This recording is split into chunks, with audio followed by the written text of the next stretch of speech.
Welcome back to Male Revenge, the place where you can set down the weight of your day, rest your eyes, and let an old voice carry you somewhere worth going. Tonight's story is about an old man, a field full of forgotten children, and the quiet strength of someone the world decided was finished. So find somewhere comfortable, take a slow breath, and stay with me until the end. Some stories are worth staying awake for, just a little longer. My name is Diego Salvador Cruz, and I am 64 years old. And before this night was over, I would learn that the people I loved most had decided I was too old to notice, too foolish to fight, and too forgotten to matter. They were wrong about one of those things. But I am getting ahead of myself. Let me start with the boy I used to be, because you cannot understand the man I became without first seeing the dirt under his feet. I grew up in a favela where the streets were too narrow for cars and too crowded for dreams. We had no shoes. We had a ball made of rags and tape, and we had each other. When you have nothing else in this world, a game becomes everything. It becomes the one place where a poor boy and a rich boy can stand on the very same line. But the line was never truly the same, and I learned that when I was 9 years old, our little team was invited to play on a real field, against boys who had clean jerseys and shoes that fit. I remember how proud we were walking through that gate, and I remember how fast that pride died. The parents on the sideline did not see children. They saw something less than children. They threw bananas at a barefoot immigrant boy. They made sounds like animals, and they called me a slum monkey who would never belong here. And they laughed while they did it. I went home that night and asked my mother why they hated us. She held my face in her hands, and she did not lie to me.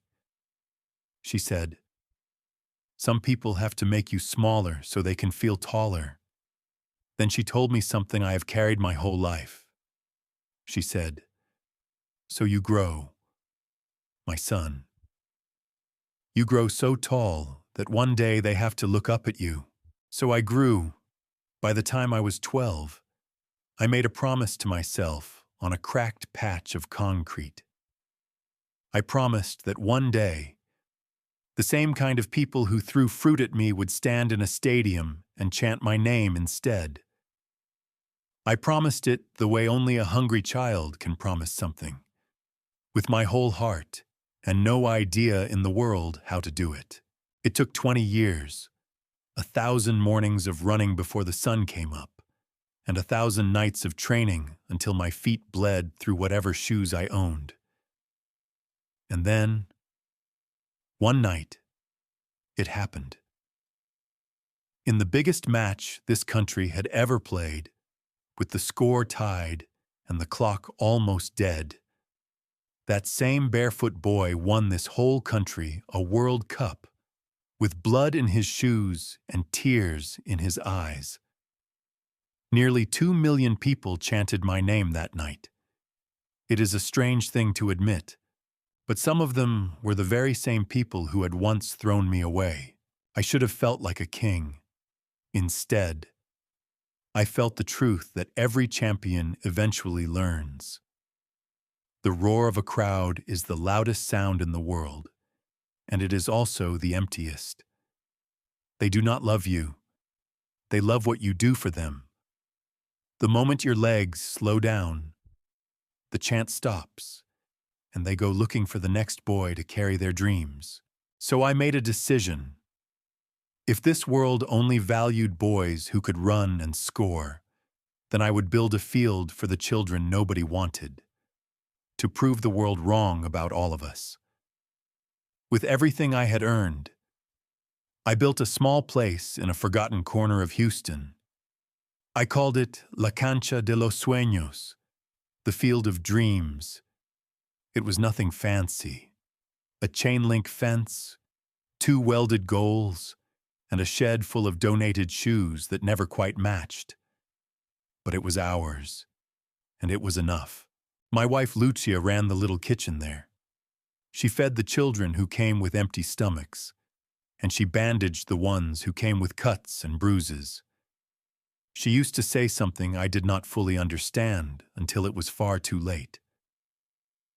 She would watch those kids running on the grass, and she would say, "We are not raising players here. Diego, we are raising proof. Proof that a child the world throws away is still worth everything. Lucia is gone now. 4 years this spring. And I am just an old man with a bad knee and a quiet house. And one last thing I want to finish before my time runs out. I want to put $2 million into that field, so it can never be taken from those children. And so one day we can build 100 more just like it.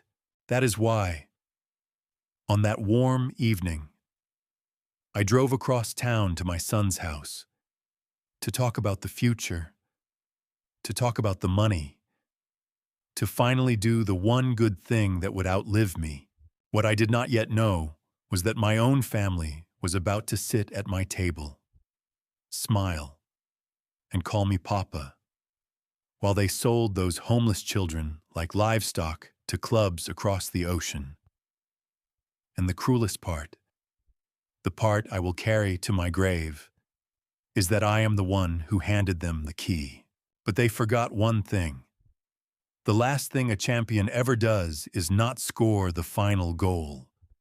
It is make the pass that saves everyone standing behind him. I parked at the curb and sat there a moment, thinking of Lucia, rehearsing the words I wanted to say to my boy. Then I walked up the path, and I saw that the front door was already open. Just a crack.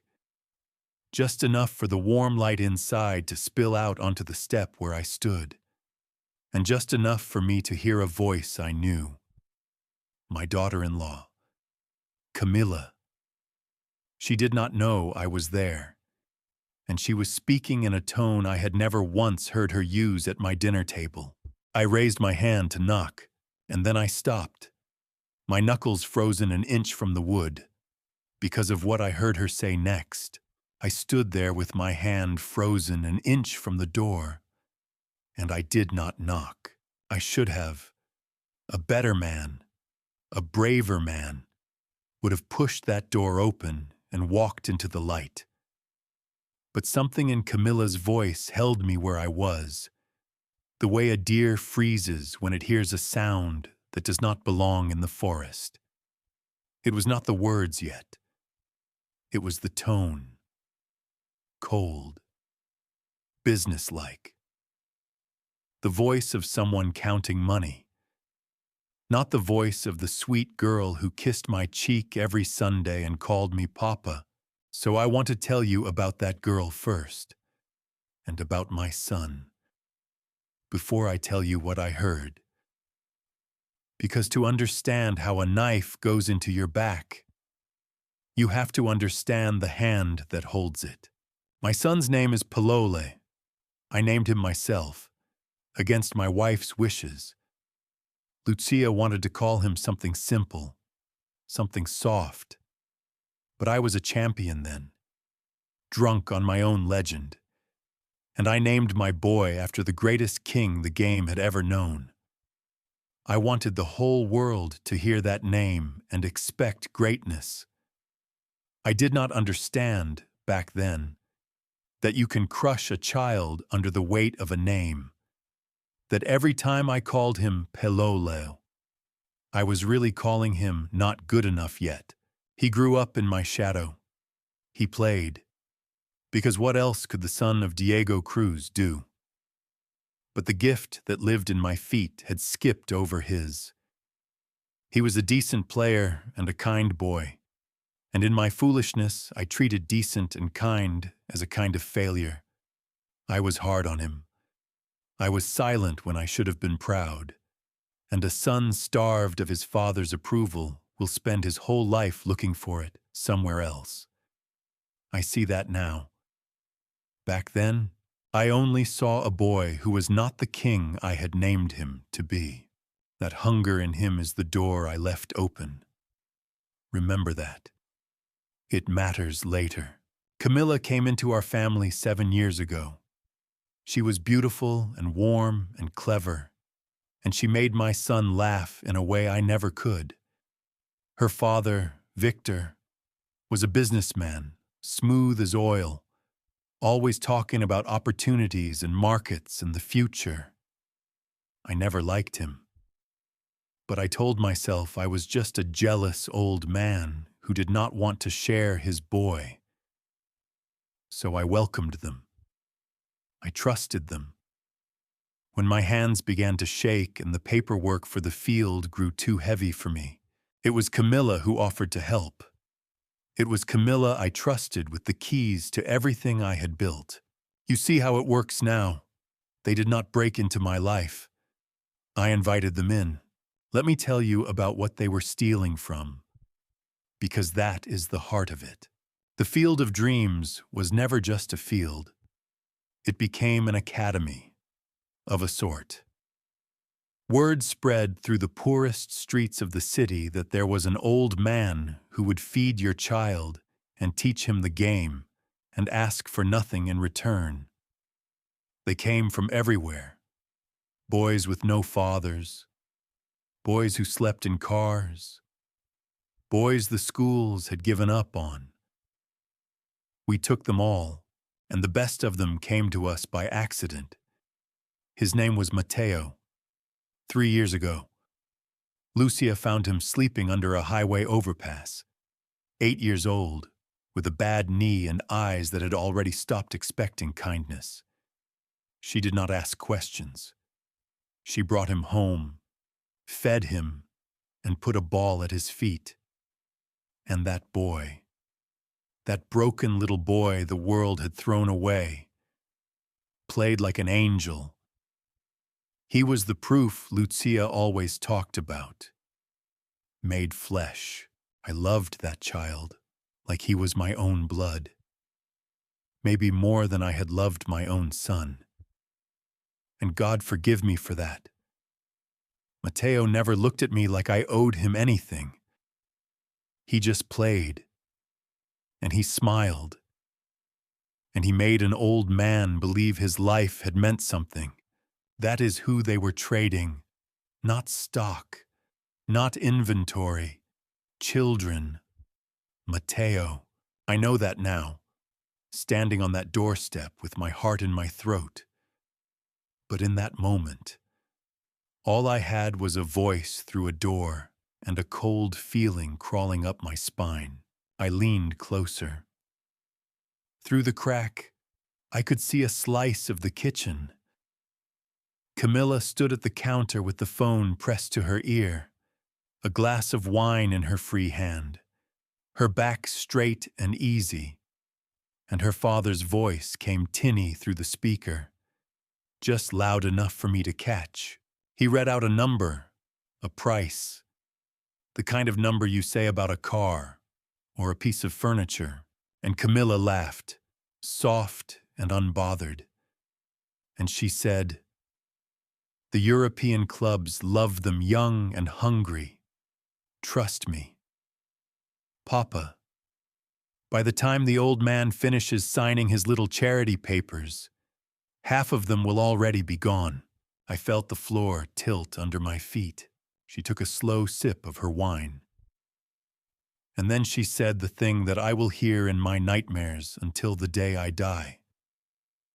She lowered her voice, almost tender, and she said, "The little one with the bad knee, Matteo, he is damaged, so he will sell cheap. But everything sells if you find the right buyer." The glass in my chest shattered. I did not knock. I did not breathe, standing in the dark on my own son's doorstep, 64 years old and forgotten. I finally understood what they had turned my life's work into. And I understood something worse. The voice on the other end of that phone talking about my children like cattle at a market, sounded exactly like the voices that had once thrown bananas at a barefoot boy and called him a monkey. The same sickness, a new generation. And this time, it was sitting at my dinner table. I do not remember walking back to my car. I remember the cold metal of the door handle. And I remember sitting behind the wheel in the dark with my hands shaking too hard to put the key in the ignition. An old man, slumped in a parked car on a quiet street. While inside a warm house, his daughter-in-law sipped wine and priced children like fruit at a market. Damaged, so he will sell cheap. The word kept turning over in my mind. Merchandise. That is what she had made of them. Not boys. Not Mateo. Merchandise. Inventory. A column in somebody's ledger. And here is the thing that broke me. The thing I need you to understand. I had heard that word before. Not the word itself, but the sound underneath it. The sound of a human being deciding that another human being is a thing. I heard it when I was 9, in the laughter of grown men throwing fruit at a barefoot child. I had spent my entire life trying to outrun that sound. I scored a goal in front of 2 million people to prove I was not a thing. I built a field with my own hands to prove those children were not things. And the sound had followed me home anyway. It had married my son. I want to tell you that I burst back through that door like the champion I used to be. I did not. I sat in that car for a long time, and then I drove home to my empty house, and I poured a drink I did not finish. And I stared at a photograph of Lucia until the sun came up. Because grief and rage feel almost the same in the dark. And a man my age has to be careful not to confuse them. By morning, the shaking had stopped. Something colder had taken its place. I started to do what Lucia always told me to do when my temper rose. I stopped feeling, and I started thinking. And when I thought clearly, the pieces began to fit together in a way that made me sick. The European clubs love them young and hungry. By the time the old man finishes signing his little charity papers, half of them will already be gone. Camilla was not dreaming about some future crime. She was describing one already in motion. I went into my office, the small room where I kept the records of the academy, and I pulled the files. And for the first time in 2 years, I really looked at them. Not the way a trusting old man looks at paperwork his daughter-in-law has kindly prepared for him. The way a hunter looks at tracks, boys I had not seen in months. Thomas, the tall one with the left foot like a whip. Rafa, who laughed at everything. A skinny kid we all called Sparrow because of how he flew down the wing. I had been told they moved away. Families relocating, Camilla had said, smiling, patting my hand. Such a shame, but you cannot save them all. Papa, 11 of them, 11 boys, gone in 2 years, and I had nodded and signed and thanked God they had found better lives. They had not found better lives. They had been sold. I understood the shape of it now, even if I did not yet have the proof. Camilla and Victor had found the perfect business. Take a child nobody is looking for. A boy with no father to ask questions, no records, no money, no voice. Polish him on my field, with my coaches, eating my wife's food. And then, when a club across the ocean wanted fresh young talent and did not care to ask where it came from, sell him. Quietly. The money would never touch the Academy's books. It would vanish into whatever company Victor had built to swallow it. And the genius of it, the truly evil genius of it, was that they used me as the cover. Who would ever suspect the great Diego Cruz, The man who gave everything to forgotten children, of running a pipeline that sold them. My good name was the wrapping paper on their crime.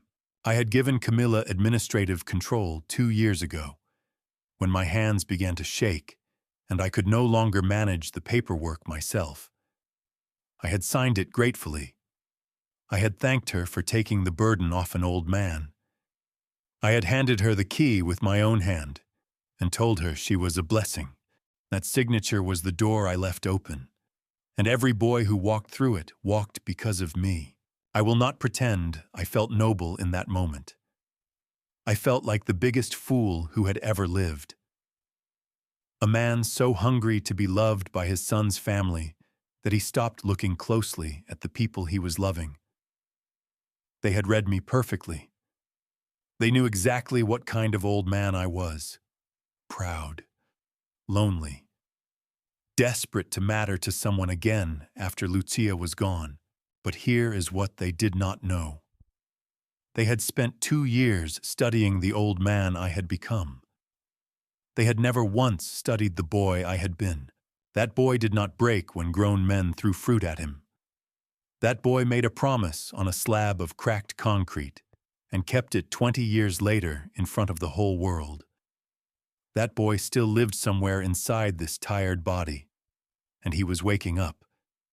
And he was very, very angry. I picked up the phone. Not to call the police. Not yet. The police would move too slow, and the moment Camilla and Victor smelled danger, the money would scatter and the boys would disappear into Europe forever. No. I needed someone who understood how these people thought. Someone who understood contracts and money and how to set a trap that would not spring until it was too late for them to run. I called the only man left alive who had stood beside me in those stadiums all those years ago. My old teammate. The one who had traded his cleats for a law degree. Andre, he answered on the third ring, his voice thick with sleep. Diego, he said. Do you know what time it is, you old goat? I am sorry to wake you. I told him, but I need a lawyer, and I need you to understand something before you say yes. What is it? He said. They are selling our children. Andre. And I am the man who signed the papers that let them. The line went very quiet. Then Andre said one word, low and hard, the voice of a man already pulling on his coat. Where? Andre came to my house that night, and we talked until the sky turned gray. He was older now, heavier, his playing days buried under 30 years of courtrooms. But when I told him everything, I watched the lawyer in him wake up the same way the striker in me had woken up the night before. He asked hard questions. He took notes. And when I finished, he set down his pen and looked at me with the eyes of a friend. Not a lawyer. Diego, he said. I have to ask you something, and I need you to be honest, because the answer changes everything. Your son, is Pilol in on it? The question landed in my chest like a stone, because I did not know. That was the terrible truth. I did not know whether my own boy was a thief or a fool, and I was no longer sure which one would hurt me more. I want to tell you about Pilol now, the way I should have told you from the start, not the disappointment I made him into. The actual man. I told you I named him after a king. I told you I crushed him under that name. What I did not tell you is what that does to a boy over 30 years. It does not make him bitter. My son was never bitter. It makes him hungry. Hungry to be told, just once, that he was enough. And a hungry man is the easiest man in the world to lead anywhere, as long as you keep promising him the one thing he has never had. Camilla understood my son better than I ever did. Where I gave him silence, she gave him praise. Where I measured him against a dead legend, she told him he was brilliant. She married a man starving for approval and she fed him exactly enough to keep him loyal, and never enough to make him think for himself. So no, I did not believe my son was evil, but I was terrified he was being used, and there is no clean way to find out whether the man you raised is a criminal except to look him in the eye and ask. I went to him the next morning, alone. Andre told me it was a mistake, that I might tip off Camilla, but this was my son. Whatever else was true, I owed him the chance to be innocent. I found him at the academy, of all places, sitting alone in the little stand by the field where the children play. He was watching the empty grass. He did not hear me come up behind him. "Papa," he said, when he finally noticed me.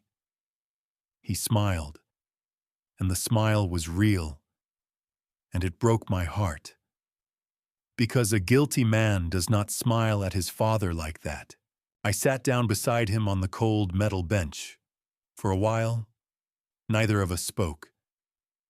We just watched the field where the morning dew was still burning off the grass. "Do you remember," I said, "the first pair of cleats you ever had?" He laughed softly. "The blue ones. Mama saved up for them. You said they were too expensive." I did say that. I was wrong. I was wrong about a great many things. "Son," he went quiet.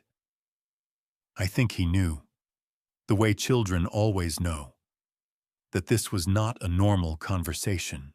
I asked him about the academy, about the money. I did it gently, the way you walk toward a frightened animal. And as he talked, I watched his face, and I felt the knot in my chest slowly loosen, because I saw no guilt there. I saw something almost worse. I saw trust. He told me Camilla handled the difficult families, the ones who needed to relocate for a better future. He told me how generous she was, how she found these poor boys real opportunities, real contracts overseas, how proud he was to be part of something that gave forgotten kids a way out. He believed it, every word. He repeated her lies back to me with shining eyes, the way a son repeats the things he has been told by someone he loves. My boy was not selling those children. My boy was the proudest, most innocent salesman of the crime, and he did not even know there was a crime. And in that moment, I understood the full cruelty of what Victor and Camilla had built. They had not only made my children into merchandise, they had made my son into a tool. They had taken the one thing he wanted most, the feeling of doing something good, of finally being enough, and they had used it to turn him into their shield.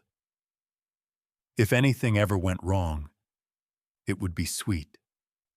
Foolish Palola holding the papers. Not them.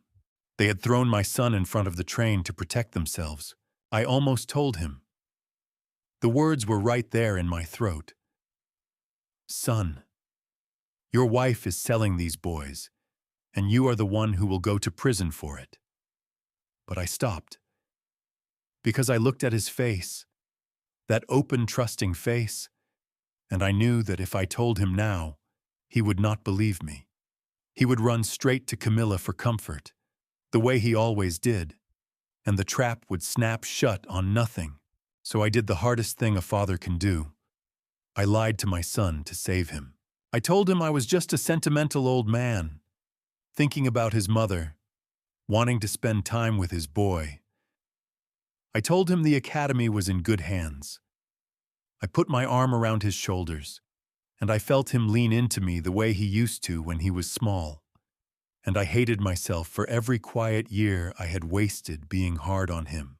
Whatever happened next, I made a second promise on that cold metal bench. Not just to save the children, to save my son, to pull him off the tracks before the train came, even if he never knew the train was coming. I drove home with a plan beginning to form, and a heart torn down the middle. And waiting in my mailbox, between the bills and the flyers, was a plain envelope with no return address, a foreign stamp, postmarked from 8,000 miles away. I opened it standing in my driveway. Inside was a single photograph, a boy in an unfamiliar jersey, on a cold gray field under a foreign sky. Thin, tired. A boy I would know anywhere. Mateo, on the back, in shaky handwriting, were 4 words that brought me to my knees right there on the concrete. He keeps saying home. I knelt on the cold concrete of my own driveway, holding a photograph of a boy I loved. And for the first time in many years, I came apart. He keeps saying home. 4 words. A stranger's handwriting. Someone over there, in that gray foreign place, had looked at my Mateo and seen a child crying for something, and had been kind enough, or guilty enough, to put a stamp on an envelope and send it across an ocean to a man whose name was probably written somewhere on the boy's paperwork. The man who was supposed to protect him. Me. I got to my feet. I went inside, and the cold, careful hunter I had been for 2 days, the man who told himself to stop feeling and start thinking, that man shattered along with the glass I threw against the kitchen wall. I am not proud of what happened next. I want to tell you I stayed strong and noble. But this channel is for men who know the truth about themselves. So I will give you the truth. I screamed at an empty house. I cursed Victor and Camilla with words I had not used since I was a boy in the favela. And then, worse. I cursed myself, and those words cut deeper than any I had for them. I called myself a fool, a vain, lonely old fool who had been so busy missing his dead wife and begging his son to love him that he had signed his name to a piece of paper and handed his children to wolves. I picked up the photograph again. I looked at Mateo's thin face, his tired eyes on that foreign field, and I said out loud the thing I had been hiding from since the night at the door. This is your fault, Diego. You did this. You opened the door, and you smiled while they walked through it. I do not say this to wallow. I say it because a man cannot fix a thing he will not first admit he broke. And I broke this. Not Camilla, not Victor. They were only thieves who found an unlocked house. I am the one who left the door open, because I needed so badly to be loved that I stopped looking at the people I was loving. That, my friends, is the most dangerous thing about getting old and getting lonely. It is not your knees. It is not your slowing hands. It is the quiet hunger to matter to someone, anyone, that makes you blind to the knife in their other hand. I stood in my kitchen surrounded by broken glass, and I made myself look at the mess on the floor. And something in that mess spoke to me, the way Lucia used to speak to me when my temper got the better of my sense. You made this mess, Diego, so get down on your knees and clean it up. So I did. I knelt on that hard floor, an old man with a bad knee, and I picked up every shard of glass with my bare hands. It hurt. My fingers bled a little. But there is something a man learns when he cleans up his own broken mess with his own 2 hands. The rage drains out through your fingertips, and what is left underneath is clearer and harder and far more useful.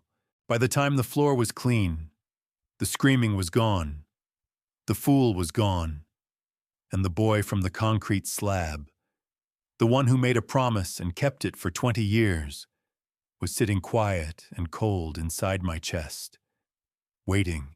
I understood something then that I want you to understand too. Rage is a trap.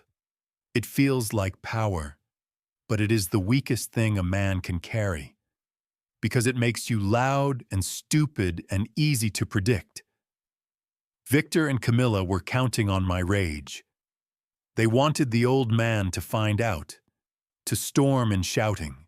to call the police in a panic, to make accusations he could not yet prove.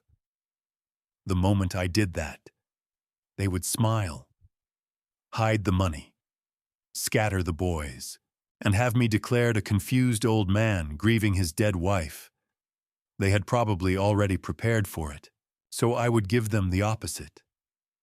I would give them the patient striker who waits and waits and waits, while the defense relaxes until the 1/2 second when the whole goal opens up. I propped the photograph of Matteo against the lamp on my desk, where I would see it every time I looked up. I made it a promise, the third promise of this story, and the one that mattered most. I am coming for you. I told that thin, tired face. I do not know how yet, but I built the field you played on, and I will tear down the whole world to bring you back to it. You will stand on that grass again. You will be home. Then I bandaged my hand, and I called Andre. And the second part of my life began. He answered fast this time. No sleep in his voice now. Diego, he said, tell me you did not do anything stupid. I almost did. I told him. I broke some glass, but it is out of my system now. Andre, listen to me. We do not go to the police yet. We do not accuse anyone. We let them keep thinking I am exactly the fool they believe I am. There was a pause. Then Andre laughed, low and dangerous. The laugh of a man remembering who his old friend used to be on the field. You want to set a trap, he said. I want to do better than that. I told him. I want them to set the trap themselves, and then I want to be standing in the doorway when it closes. But I need to know the rules of the game first. I need to know exactly what they can and cannot do with that paper I signed. Andre was quiet for a moment. When he spoke again, his voice had changed. Careful, almost excited. Diego, he said, there may be something you have forgotten. Something you and I built a long time ago, before any of these vultures ever came near your family, before Camilla ever held a single key. I gripped the phone. What are you talking about? Lucia, he said softly. The last thing she ever asked us to do. Do you really not remember? And just like that, 8,000 miles from a thin boy on a cold field, an old champion felt the first faint flicker of something he had not felt in a very long time. Hope. I sat down slowly at my desk.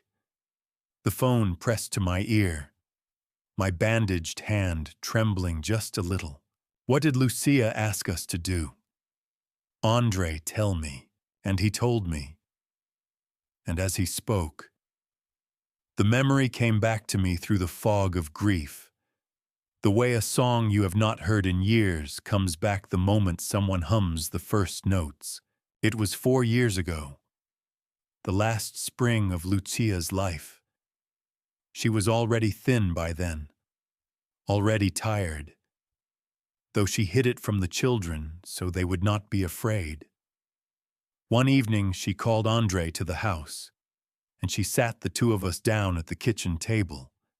And she said she wanted to make something that could not be undone. I remember I argued with her. I told her there was time. I told her not to talk about the end. But Lucia took my hand, and she looked at me with those eyes that had always seen further than mine. And she said something I had buried because it hurt too much to remember. Diego, she said, you are a good man, but you are a soft man and a proud one. And after I am gone, you will be lonely. And lonely men with soft hearts give away their keys. Promise me the children will be safe even from you. I had been angry at her for saying it. Now, 4 years later, sitting in the wreckage of exactly the disaster she had predicted. I wanted to weep at how right she had been, so we built it. Andre said, "Do you remember now, you old fool? We did not just write some charity paperwork. We built a wall." I remembered Lucia had made us create a trust, a real one, ironclad, the kind a lawyer builds when he loves the person asking. The field, the academy, the Children's Welfare Fund.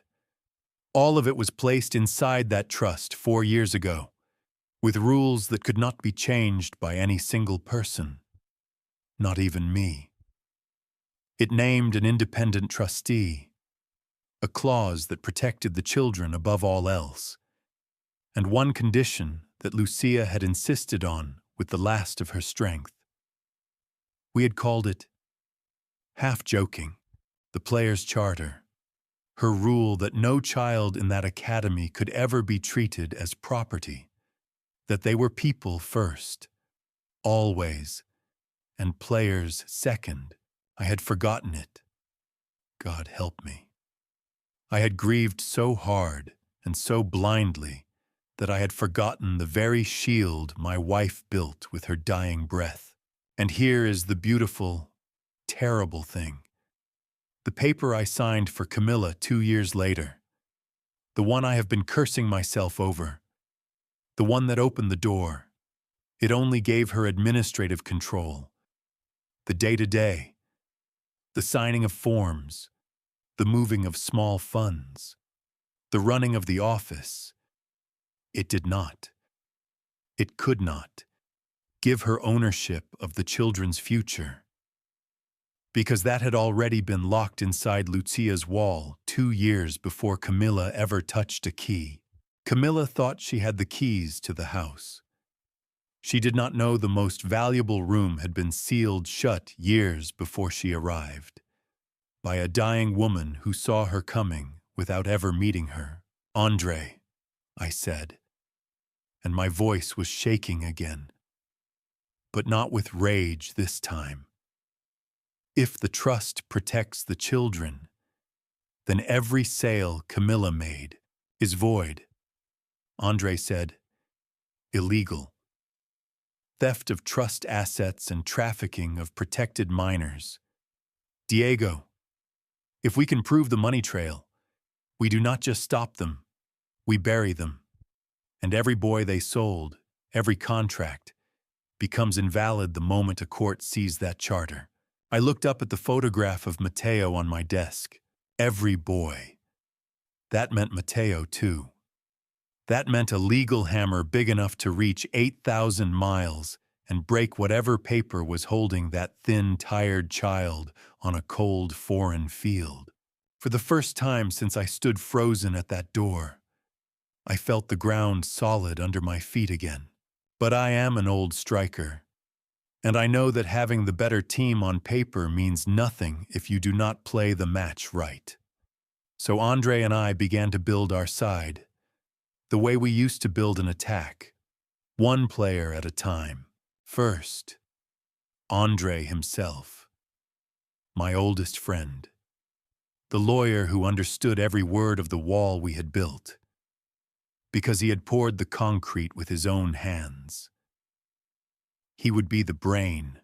Second, a forensic accountant Andre trusted, a quiet woman who could follow money the way a hound follows a scent. We needed the trail. We needed to prove that the cash from those 11 boys had flowed into Victor's shell company and never touched the academy's books. Without the money, the charter was just a noble piece of paper. Third, and this was the hardest, we needed someone on the inside, someone in that house who could confirm what Camilla and Victor were planning, who could tell us when and how they intended to move the rest of the children, including the last few still on my field. Before I signed the endowment, they were so eager for me to sign, and there was only one person on the inside. My son. Andre did not like it. He said it was too dangerous, that Pilol was too naive, that he might run straight to his wife. He was right about all of it. But I told Andre the truth, the same truth I had felt on that cold metal bench watching my boy smile at me. I am not just trying to save the children. Andre, I am trying to save my son.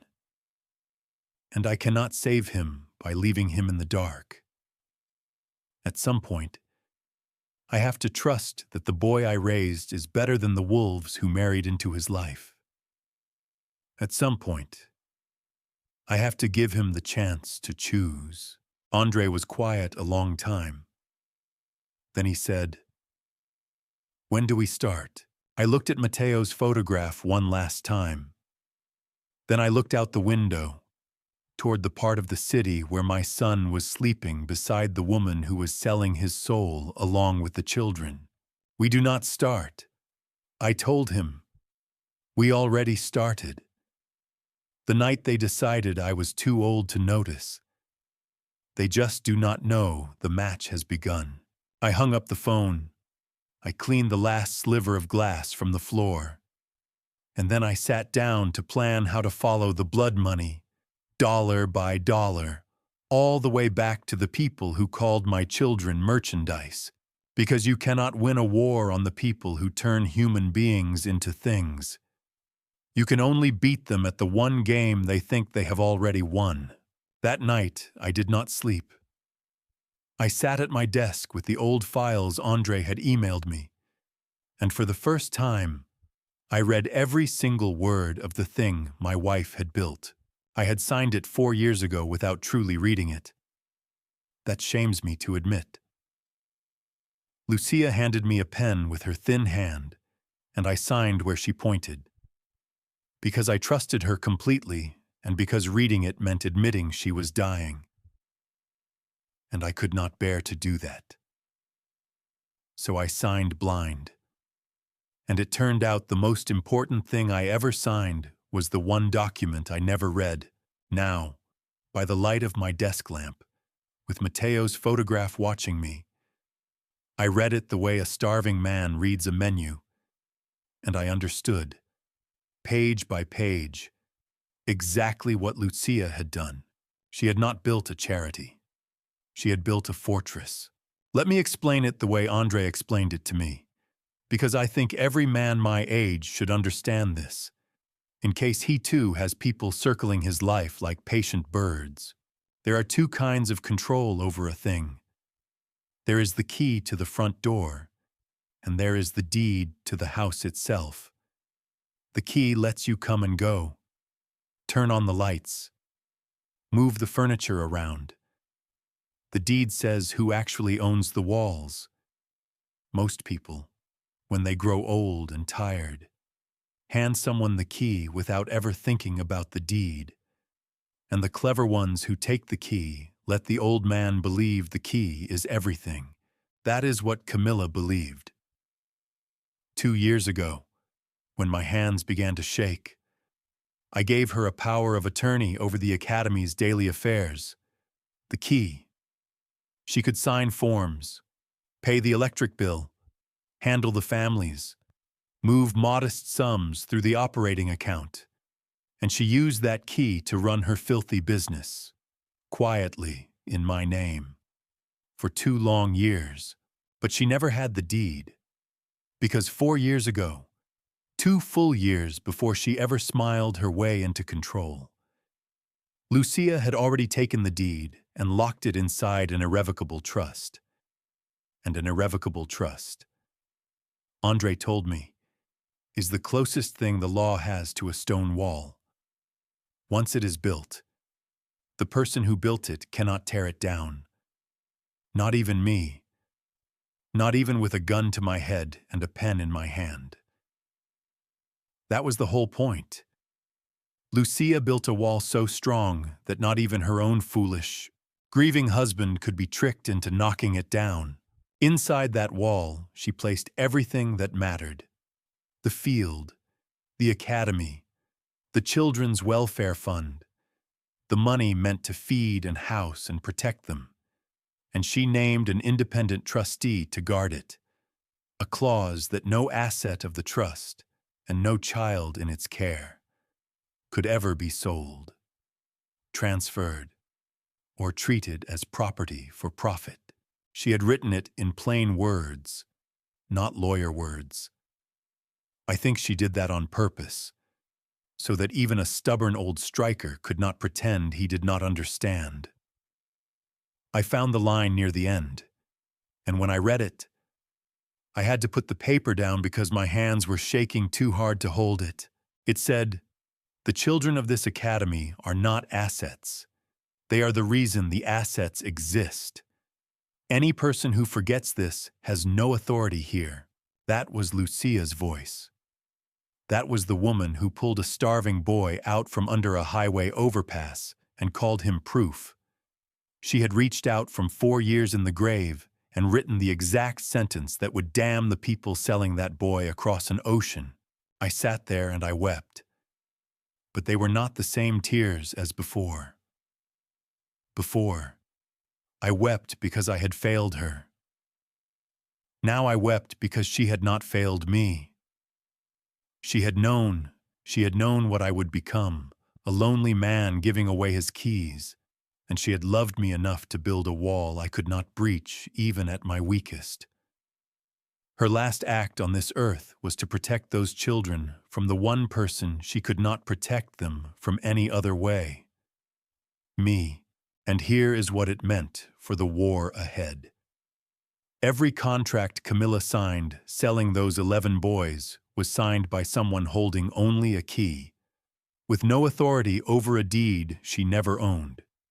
Every dollar she and Victor took was stolen from a protected trust. In the eyes of the law, those sales were not transfers. They were theft and trafficking. Every one of them void from the moment the ink touched the page. Mateo's contract.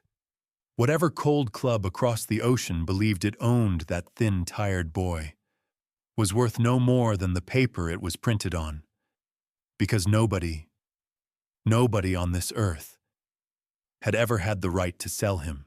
Andre called me at dawn. He had not slept either. "Do you understand now?" he asked. "I understand." I told him. "Lucia built the wall. Now we just have to prove they crashed into it." "Exactly." He said, "The charter makes the sales illegal, but a wall is only useful in court if we can show the bodies at the bottom of it. We need the money. We need to prove, dollar by dollar, that the cash from those boys flowed into Victor's company and never came back to the children it belonged to. Without the trail, Camilla will say it was all legitimate placement fees, charity, opportunity. With the trail, she is a thief who stole from orphans and a dead woman's last wish. So we hunt the money," I said. "We hunt the money." Andre agreed. "I have someone, the best I know. She is already on a plane." I looked out the window as the sun came up over a city that had no idea a quiet old man was declaring war inside it.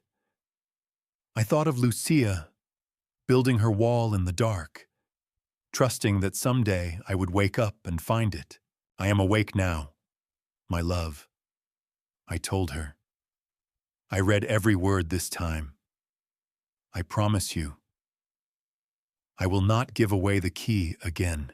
Then I turned back to the desk, pulled out a clean sheet of paper, and began to write down everything I knew about Victor's businesses, because the accountant was coming, and the hunt for the blood money was about to begin.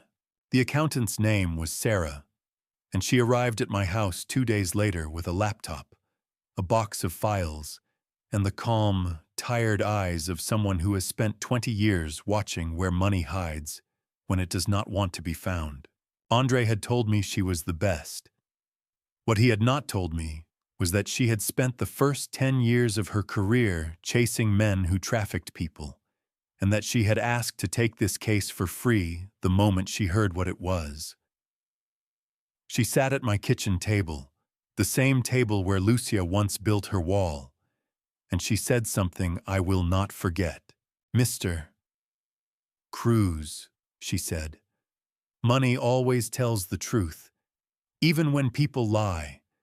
People can smile and call it charity and opportunity and placement fees, but the money does not know how to lie. It only knows where it went. So let us ask it." We worked for 3 days. I gave her everything.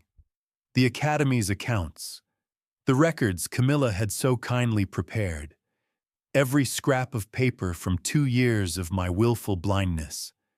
And Sarah followed the money the way I used to read a defense, seeing the empty space where the truth was about to break through. By the 4th morning, she turned the laptop around to face me, and she showed me my own life rendered as a crime. It was all there, in 2 columns. The way she explained it. On one side, the children. On the other, the cash. And the way the 2 columns connected made my stomach turn, because it was so simple, so cold, so much like a business selling crops. "Here's how it worked," she said, and she walked me through it slowly, because she could see I needed to understand every step. A boy would arrive at the academy, poor, undocumented sometimes, no father, no one to ask questions. I would feed him and train him and love him, and Camilla would quietly enter him into the academy's system as a ward of the trust, protected, safe, Lucia's wall around him. Then, when a scout from some hungry club across the ocean came sniffing for cheap young talent, Camilla would make a deal. But the money never came to the academy. It went to a company called Meridian Youth Development, a clean and serious-sounding name with an office that did not exist, and a single owner hidden behind 2 other shell companies. And the owner, at the very bottom of that stack of hollow companies, was Victor. The club would pay Meridian what they called a development fee. $60,000 for one boy, $90,000 for another. Thomas, the one with the left foot like a whip, had been sold for $110,000 to a club I had cheered for as a young man. Sarah read the number out loud, and I had to grip the table. Over 2 years, 11 boys. Almost $4 million. $4 million that flowed from those clubs into Victor's hidden company, and never, not 1 cent of it, touched the children it was stolen from. The Academy's own accounts showed only small, tidy entries. A relocation grant here, a family assistance payment there, crumbs, designed to make the paperwork look like charity, while the real money vanished into Victor's pocket. And then Sarah showed me the part that I think broke something in me for good. In Victor's own records, which she had pried out of a sloppy email Camilla had forwarded without thinking. The boys were not even named. They were numbered. Unit 1, Unit 4, Unit 9. And beside each number was a note on condition, the way you would note the condition of a used car. Strong left foot, high value, good pace, average finishing, and beside Unit 9, the one I already knew was Mateo. 3 words that I will carry into my grave. Damaged knee, discount. There it was. The whole sickness of it, written down in a spreadsheet. They had taken the children that the world threw away. The exact children Lucia and I had spent our lives trying to prove were worth everything, and they had turned them back into things, units, inventory, merchandise with a discount for damage. It was the banana thrown at the barefoot boy, all over again.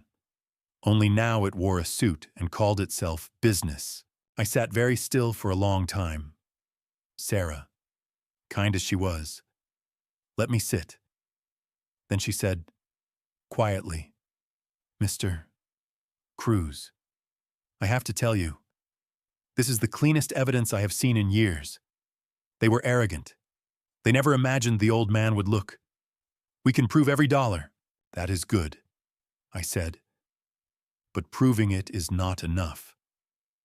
If we take this to a court tomorrow, they will lawyer up, the money will scatter, and they will dump it all on my son, the only name on the academy paperwork. I do not want to win slowly while they escape. I want them in the room when the trap closes, reaching for money that is already frozen, with no story left to tell. Then we need bait, Sarah said. We need to make them move all of it, openly, in a way we can catch in real time. We need them to do something so greedy they cannot deny it. I thought of the endowment, the $2 million I had been about to sign over to the academy, the very money Camilla was so eager for me to put within her reach. I knew, in that moment, exactly what the bait would be. I would offer them the thing they wanted most, and I would let their own greed pull them into Lucia's wall at full speed. I started to explain it to Sarah, and that is when my phone rang. It was 9 o'clock at night. The screen lit up with a name and a photo from a happier Sunday dinner, of a smiling, beautiful woman with her arm around my son, Camilla. I let it ring twice. I made myself breathe. I made myself become, once again, the foolish, grieving, lonely old man she believed me to be. Then I answered. And I put the warmth back into my voice like a man pulling on a costume. Camilla, sweetheart. I said, it is late. Is everything all right? And on the other end, soft and sweet as honey, the voice that priced children like fruit said, Papa, I am so sorry to call so late, but I have wonderful news about the academy, and I just could not wait to tell you. I looked at Sarah. I looked at Mateo's photograph on the desk. Tell me everything, I said. I want to tell you about Camilla's voice, because it is the most dangerous weapon in this whole story. More dangerous than Victor's money or any contract they ever signed. Most people think a villain sounds like a villain. They think cruelty is loud. It is not. The cruelest people I have ever known are soft-spoken. They learn early that sweetness opens doors that force never could. And Camilla had the sweetest voice I have ever heard come out of a human being. Warm, gentle. The voice of a daughter who loves her old papa and only wants what is best for him. For 2 years, that voice had been the poison I drank willingly, because it tasted like the love I was starving for after Lucia died. Now, standing in my kitchen at 9 o'clock at night, with a forensic accountant watching me and a photograph of a sold child on my desk, I finally heard it for what it was. Not love. A tool. A blade wrapped in silk. And I understood that to beat her, I could not flinch from it. I had to drink the poison and pretend to enjoy it. One more time. Tell me everything, sweetheart, I said, and she did, in that beautiful voice. And every word was a small masterpiece of manipulation. Papa, she said, I have been talking to some wonderful people about the future of the academy. Real philanthropists. The kind who could take your dream and make it enormous. Fields in 10 cities. Your name on all of them. But they move quickly. And they need to see that the academy is properly funded and properly managed before they commit. She paused, and I could hear her smiling. So I thought, why wait the endowment you have been planning? The $2 million. If we move it into the academy now, this week, it shows these people we are serious. It secures everything you have built. Forever. It was perfect. I have to give her that. If I had been the man she thought I was, I would have wept with gratitude. My dream, made enormous. My name on fields in 10 cities. My grandchildren's grandchildren remembering Diego Cruz. She had reached into my chest, found the exact thing a lonely old man wants most, to matter beyond his own death, and she had offered it to me with both hands. And of course, she needed the 2 million moved this week, into accounts she controlled, where it would be close enough for Victor's hands to reach it. The greedy fools. They were not even waiting to finish selling the current boys. They wanted the endowment too, before the old man could change his mind or, God forbid, actually read something. I closed my eyes. I thought of Lucia, and then I did the hardest piece of acting of my entire life. Oh, Camilla, I said, and I let my voice tremble. Let it go thick with emotion. The foolish old man overwhelmed by his clever daughter-in-law's vision. You have always understood what this means to me. Lucia would have loved you for this. She would have. There was the smallest pause on the line, and in that pause, I heard it. A tiny intake of breath. Triumph. She thought she had me. The mention of Lucia, my dead wife, the woman whose wall she did not even know existed, was the moment Camilla believed she had won. That pause told me everything. It told me she felt nothing. A woman with a heart would have softened at a grieving widower invoking his dead wife. Camilla only heard a lock clicking open. Yes, she said warmly. Lucia would be so proud of all of us. So we will move the money this week. I can have the papers ready for you tomorrow. You just have to sign. I just have to sign. There it was again. The same 3 words that had started this whole nightmare. 2 years ago, I signed without reading, and I handed her a key. She thought I was about to do it again. She thought the old fool never learns, but I had read the wall now. I knew the deed could not be moved, and I knew that the moment she pulled that 2 million toward Victor's hidden company, she would not be opening a door. She would be running full speed into a wall built by a dead woman who saw her coming. So I gave her exactly what she wanted to hear. Bring me the papers, I said. I will sign whatever you need. My dear, I trust you completely. You know I have never been any good with the numbers. That was always Lucia's gift, and now it is yours. Sarah, across the table, raised an eyebrow. I was laying it on thick, but I knew Camilla. The thicker I laid it, the more she believed it. Because arrogance is deaf to anything but its own reflection, Camilla practically purred. Thank you, Papa. You will not regret this. We are going to do such wonderful things. I am sure we are. I said, Good night, sweetheart. Kiss my son for me. I hung up. For a moment, I just stood there, the warmth draining out of my face like water out of a cracked glass, until what was left was something cold and very old and very steady. Sarah was looking at me with something close to respect. That, she said, was the best I have ever seen anyone play it. I did not feel proud. I felt sick. Because acting like the fool reminded me how easily I had been the fool for real. The only difference between 2 years ago and tonight was that now I knew the poison was poison. The taste had not changed at all. She is going to move the 2 million this week, I said, into accounts close to Victor. That is the moment.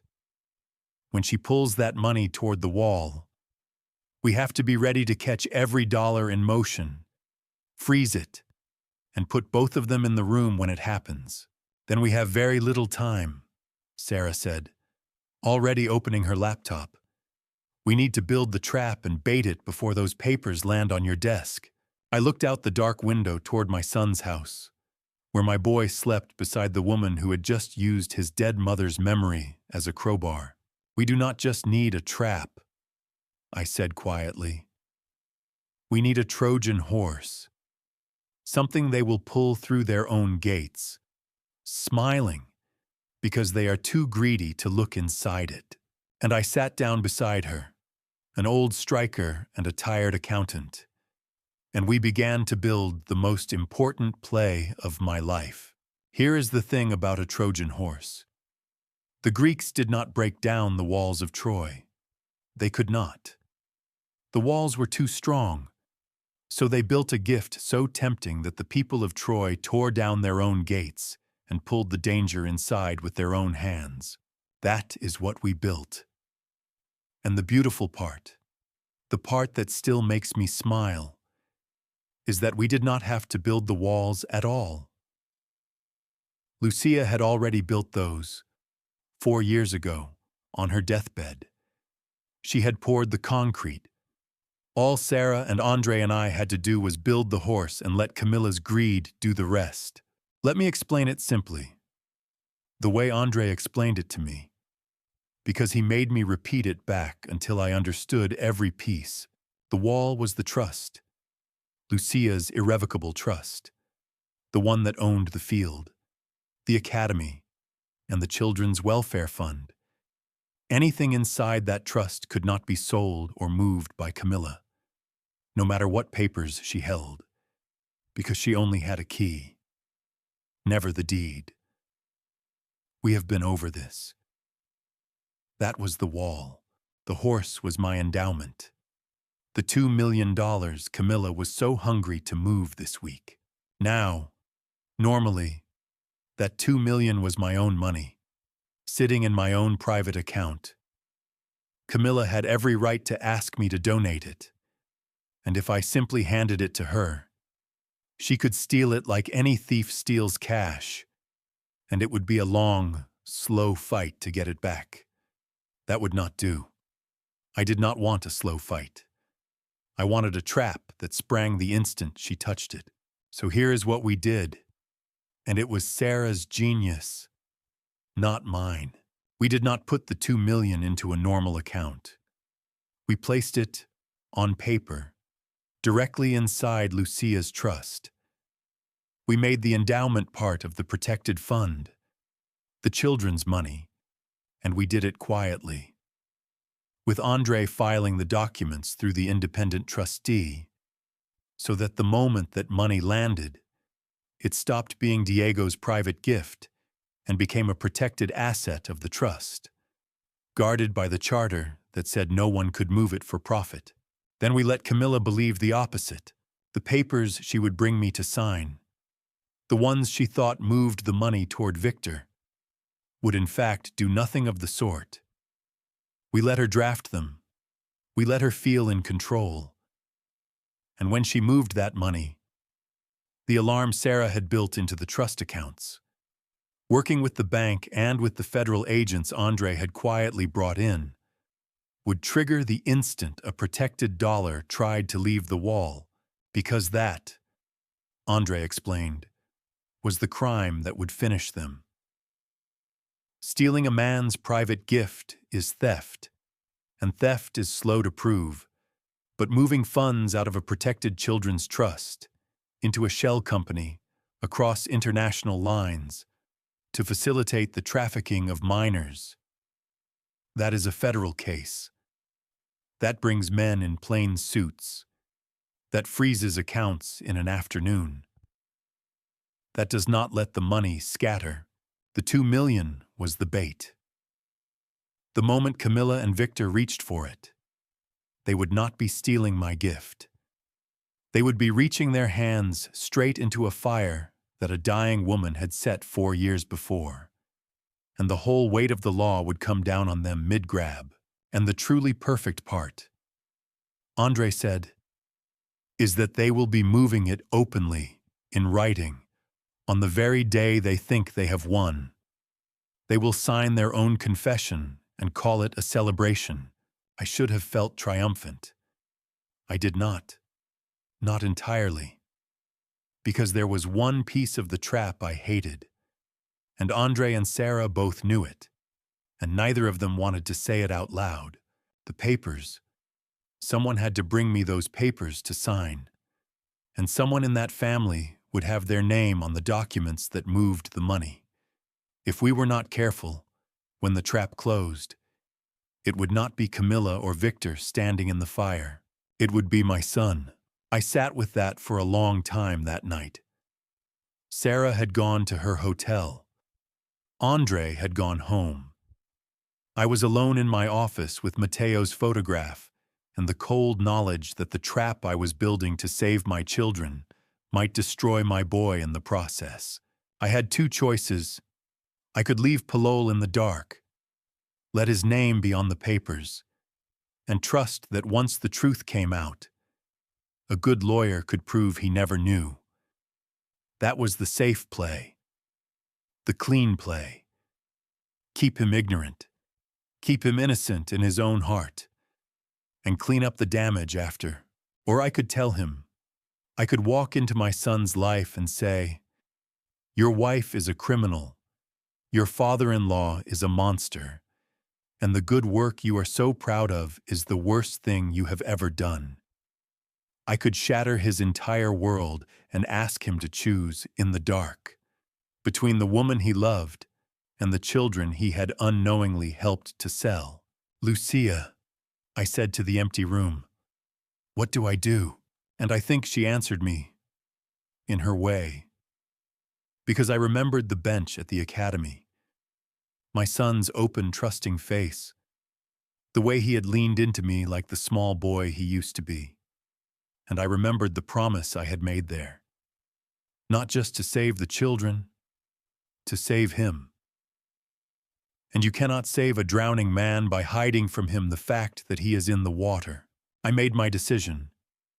I would not use my son as a shield, the way Victor and Camilla had. I would do the opposite of everything they had done. I would trust him. I would give him the truth and the chance to be better than the people who had used him. And if he failed that test, if he ran to Camilla, then I would lose him. But I would lose him honestly. I picked up the phone to call Andre back, to tell him I was bringing Palol in, but the phone rang in my hand before I could dial. It was past midnight. The screen showed my son's name. For one cold second, my heart stopped. Did he know? Had Camilla found out? Was the whole thing already falling apart? I answered, Palole, I said carefully. It is late. Son. Is everything all right? There was a long silence on the line, and then my son's voice. And it was not the warm, trusting voice from the bench. It was small, shaking. The voice of a man who has just seen something he cannot unsee. Papa, he whispered. I found something.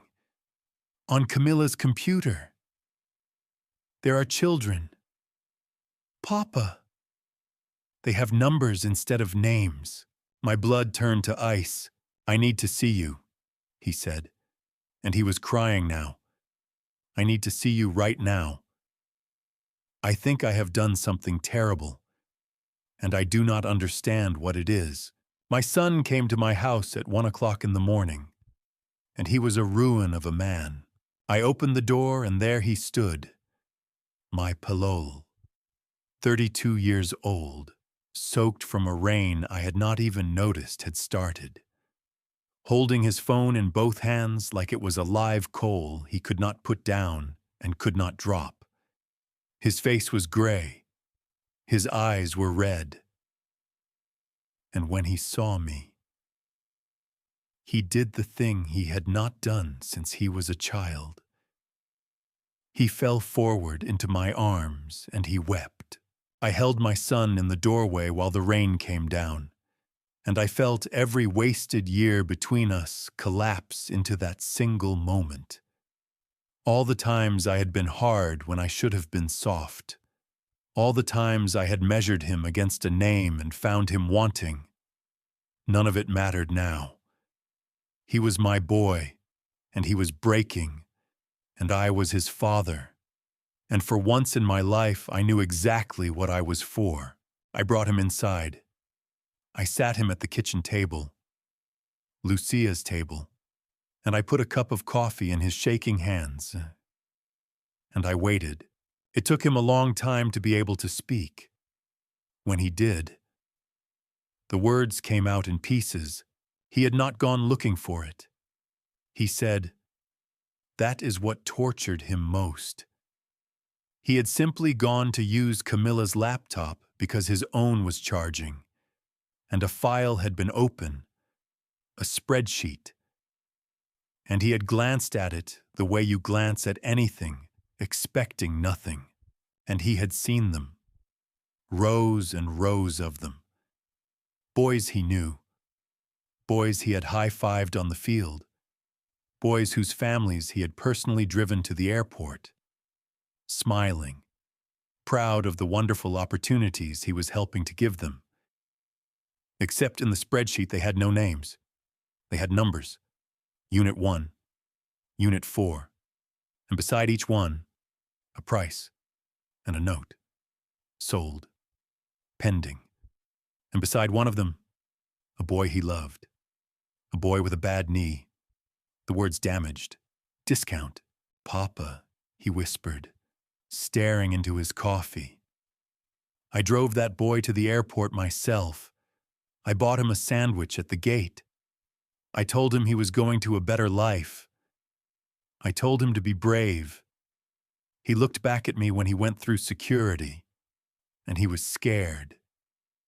And I smiled and waved, because I thought I was doing something good. He looked up at me then, and the question in his eyes was the worst question a man can ask his father. What am I? Papa, am I one of them? Did I do this? And here, my friends, was the moment I had been dreading and praying for. The moment I had to tell my son the truth. And I made a choice in that kitchen that I want you to understand. I did not soften it to protect him. I did not lie to make him feel better. Because a man who is lied to, even kindly, stays a child. And I needed my son to become a man tonight. So I told him everything. The voice through the door, Camilla's price list, Victor's shell companies, the $4 million, Sarah and her audit, Andre and the wall Lucia built, and the trap, the Trojan horse, and the cold fact that his name was on enough paperwork that, if I did nothing, he was the one who could go to prison while Victor and Camilla walked away clean. I watched it land on him, blow by blow. I watched the woman he loved turn into a stranger in front of his eyes. It was a terrible thing to do to a man, but it was also, I think, the first honest thing I had ever fully given him. When I finished, he was very quiet for a long time. And then he said something that told me the boy I had underestimated for 30 years had been a better man than his father all along. She used me, he said slowly, not just to hide the crime. She used the part of me that wanted to do good. She found the one decent thing in me and she turned it into a weapon against those children. He set down the coffee. His hands had stopped shaking. He was not the same man who had fallen into my arms an hour before. That is what makes me sickest. Papa. Not that I was a fool. That she looked at my kindness and saw a tool. And I understood, then, that we had both been turned into things. Victor and Camilla did to my son exactly what the world had done to me as a boy. They looked at a human being and saw use. They saw inventory. a monkey to be laughed at, a fool to be blamed, a child to be sold. The same sickness, reaching into 3 generations of my family, dressing itself up as love and opportunity and business.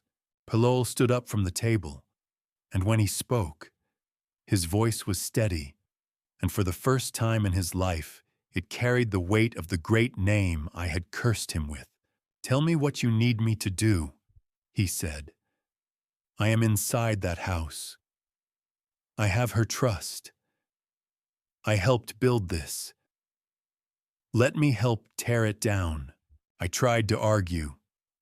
I told him it was dangerous, that if Camilla suspected even for a second, the whole thing would collapse. I told him no father should ask his son to spy on the woman he married. He stopped me. "Papa," he said, "you did not ask. I am choosing. There is a difference, and you of all people should know it. You spent your whole life telling me to be worth my name. Well, this is me, finally, choosing to be worth it." I looked at my son, soaked and exhausted, and somehow taller than I had ever seen him. And I felt something break open in my chest that had been locked shut since Lucia died. Pride. Real pride. Not in a goal he scored or a name he carried. In the man he had decided, all on his own, to be. So we made our plan, father and son, at Lucia's kitchen table, until the rain stopped and the sky turned pale. He would go back into that house and play the loyal husband. He would get us the last pieces Sarah needed, the dates, the account numbers, the proof of where the rest of the boys were being moved. He would help us bait the Trojan horse. But there was one thing he wanted first, before any of it. One thing he would not bend on. "The boy at the airport," he said. "The one with the bad knee. Matteo. I put him on that plane. Papa, I have to be the one to bring him home. I do not care how far it is. I am going to get him." I looked at the photograph on my desk. The thin boy. The foreign field. He keeps saying home. Then we go together. I said, "You and me, father and son." And for the first time in this whole nightmare, my son smiled. We did not sleep that night. There was too much to do. And after 30 years of silence between us, too much to say. While the coffee went cold and the sky outside turned from black to gray to a thin morning blue, my son and I sat at Lucia's table, and we became, finally, what we should have been all along: partners. 2 men with the same blood and the same wound, building something together. But before the work, there was the wound, and we could not build anything until we tended to it. It was Pilole who opened it. He was looking at his hands. The hands I had spent his childhood telling were not quite good enough to carry the ball the way mine had. And he said, quietly, "Papa, can I ask you something? And I do not want the kind answer. I want the true one." "Ask me," I said. "Did you ever, even once, just love me?" he said. "Not the player you wanted me to be. Not the name. Me. The actual son who was never going to be Diego Cruz. I have lived a long life. My friends, I have stood in stadiums with the roar of millions in my ears, and I will tell you that nothing has ever frightened me the way that simple question frightened me, because I knew that my whole life had answered it wrong, and now I had one chance to answer it right. So I told him the truth. I told him that I had loved him from the first second I held him. so much that it scared me, and that the fear is what ruined everything, because I had come from nothing, from a place where the world threw fruit at boys like me, and I had clawed my way up using the only weapon I had, which was being better, harder, hungrier than everyone else. And when my son was born, I did not know any other way to love him except to make him hard too, to prepare him for a cruel world by being a little cruel myself. I called it pushing him. I told myself it was for his own good. But the truth, I said, is that I was a coward. I knew how to love a champion. I did not know how to just love a boy. And so I named you after a king and spent 30 years punishing you for not being one, when the only king I ever really needed was the kind, decent man sitting across this table from me right now. I am so sorry, son. I wasted your whole childhood being afraid, and I called my fear discipline. My son did not say anything. He just reached across Lucia's table and took my old, scarred hand in his. And we sat there, two men, finally meeting each other for the first time. And then, because grief and love both burn out eventually and leave work behind, we got to it. Pelole, it turned out, was sitting on a gold mine. For 2 years he had been the proud, oblivious face of the operation, which meant he had access to almost everything. He knew Camilla's passwords because she had never imagined he would betray her. He knew Victor's schedule, he knew which bank Meridian used, and he had seen, without understanding it at the time, the dates when the next group of boys was scheduled to be moved. Over the next hours, he gave Sarah everything. The account numbers behind the shell companies, the email confirmations of the European contracts, the original paperwork on all 11 boys, including the dates and amounts, and, most precious of all, the proof that connected the cash directly to Victor's hidden hand, the missing thread Sarah had needed to tie the whole net shut. When I called Sarah and Andre that morning and told them what Pelole had, there was a long pause on the line. Then Andre said, very softly, "Diego, with this, we do not have a case. We have a guillotine, but the data was only half of it, because my son had given me something else in that long night, something he had said and would not take back, and it was burning in me now hotter than any contract. The boy at the airport, Mateo. He keeps saying home. The legal trap would take care of Victor and Camilla. The wall would freeze the money and void the contracts. But a voided contract on a piece of paper does not put its arms around a frightened child on a cold field 8,000 miles away and bring him back to the grass where he belongs. A lawyer cannot do that. Only a father can. 2 fathers, as it turned out. So while Sarah built the case and Andre coordinated quietly with the federal agents, my son and I did the one thing no court could do for us. We bought 2 plane tickets. I will not pretend it made sense. Andre argued against it hard. He said it was reckless, that we did not even know exactly where the boy was being held, that the club would have lawyers and contracts of their own, that an old man with a bad knee and his inexperienced son had no business flying across the world on a rescue with no plan. He was right about every word of it, but I had made 3 promises in this story. 1 to those children, 1 to my son, and 1 to a thin, tired face in a photograph propped against my desk lamp. I am coming for you. You will be home. And a promise that costs you nothing is not a promise. It is just a wish. You build the trap here, I told Andre. You and Sarah spring it when she moves the money. Let the law take Victor and Camilla. But the boy is not a legal matter to me. The boy is family. And you do not send a lawyer to bring family home. You go yourself. Pilol packed a bag. He kissed his sleeping wife goodbye that morning, the way a man kisses a stranger, knowing it was the last time he would ever do it as the man she thought he was.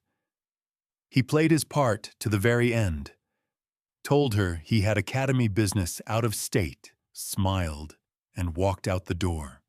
Then he came to me, my son, with a small bag and a set face and his mother's stubborn jaw.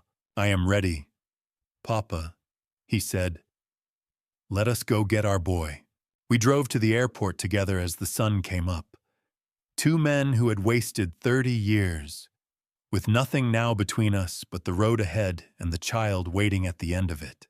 I did not know, as we boarded that plane, how much harder the hardest part was still going to be.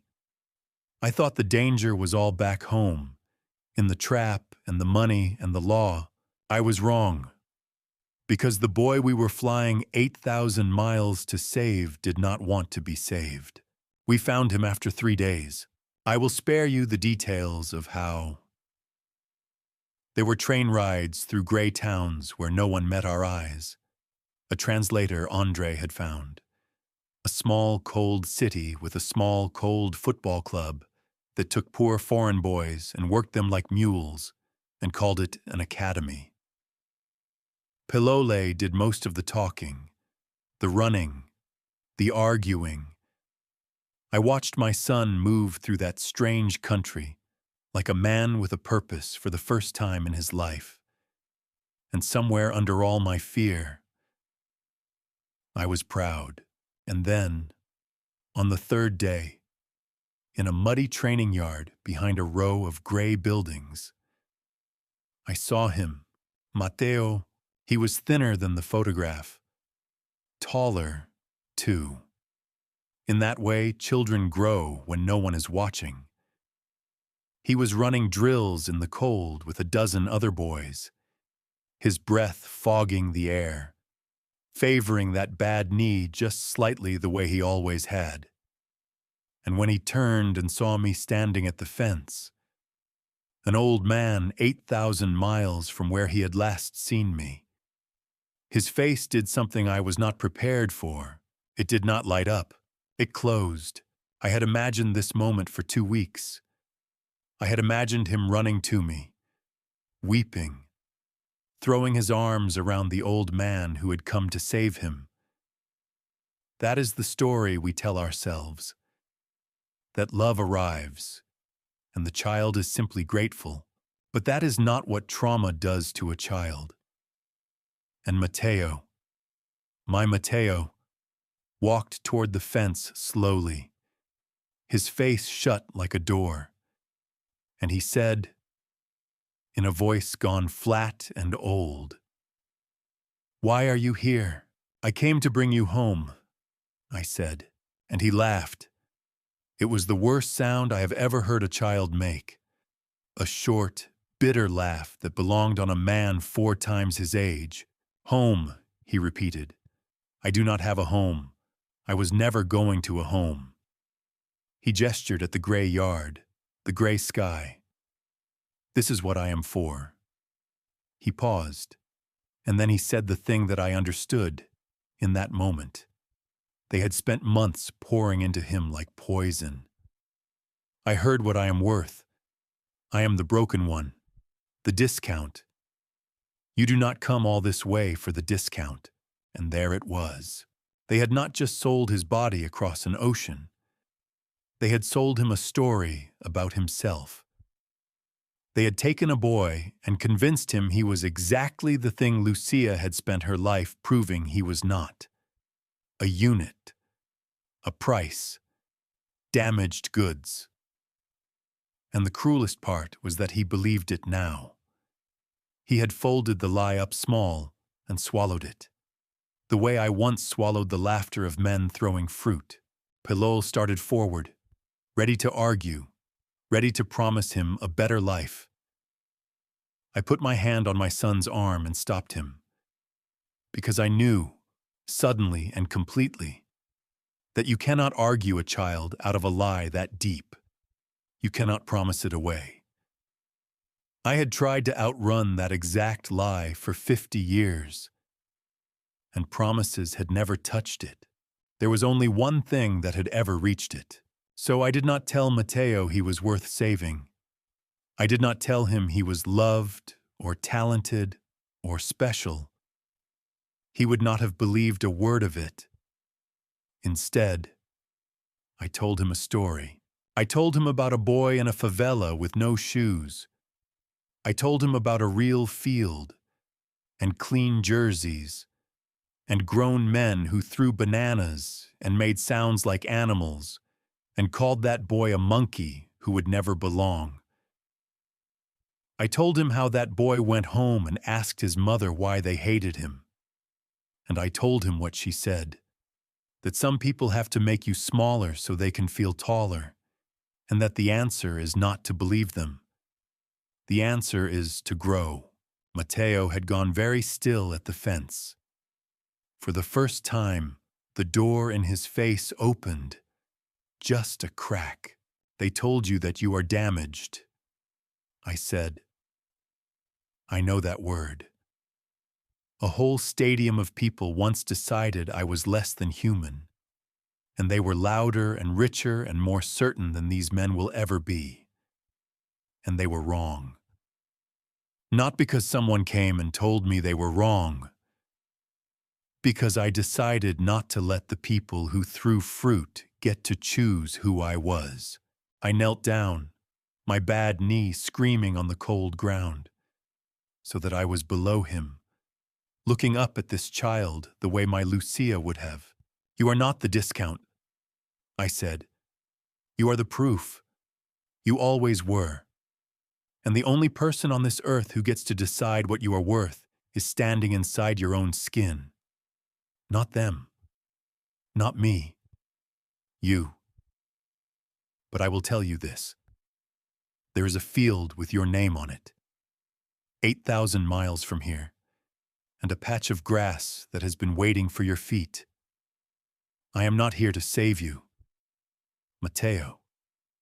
A man cannot be saved by anyone but himself. I am only here to drive you home. If you decide that you want to go, for a long moment, nobody moved.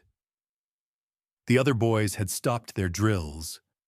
The cold wind pushed across the muddy yard, and then Matteo, 11 years old now, with a bad knee and a story he had been told about himself, reached one thin hand through the gap in the fence, not to be saved, to choose.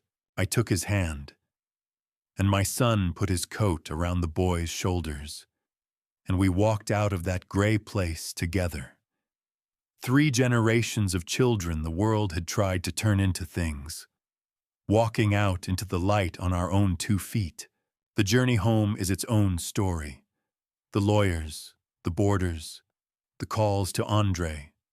The fact that a voided contract from a protected trust meant that small, cold club had no legal claim on a boy it never had the right to buy. The wall Lucia built reached all 8,000 miles, just as I had prayed it would. But I will tell you the only part that mattered. On the long flight home, Matteo fell asleep against my son's shoulder, and my son looked at me over the boy's sleeping head, and neither of us said a word, because there were no words big enough. We were almost home. The trap was set. Sarah and Andre were ready. Camilla was preparing the papers that would move $2 million she did not know she could never touch. And as our plane began its descent toward the city where it had all begun, my phone buzzed with a message from Andre. 5 words that told me the final whistle was about to blow. She moves the money tomorrow. We landed home at dusk, and we hid the boy. Andre had arranged a safe place, a quiet house on the other side of the city, where a retired teammate's widow took Matteo in, fed him, and asked no questions. It was vital that no one know he was back. If Camilla learned that the boy she had sold for a discount was sitting in a kitchen in her own city, the whole trap would fall apart. So we tucked him away, my son and I, and Matteo, who had decided to trust us, let himself be tucked. Before I left him that night, he caught my sleeve. The old man who keeps saying home, he said, half a question. He was testing the word. The way you test a step on a staircase you are not sure will hold. You are home, I told him. We just have to make it safe. Sleep. Tomorrow your old man has some work to finish. Then Pilol and I drove to my house, where Andre and Sarah were waiting, and we spent the last night before the final whistle the way a team spends the night before the biggest match of its life, going over every play, every contingency, every way it could go wrong, and it could go wrong in 100 ways. I want to be honest about that, because the stories people tell about old men outsmarting villains always make it sound easy and certain, and it was neither.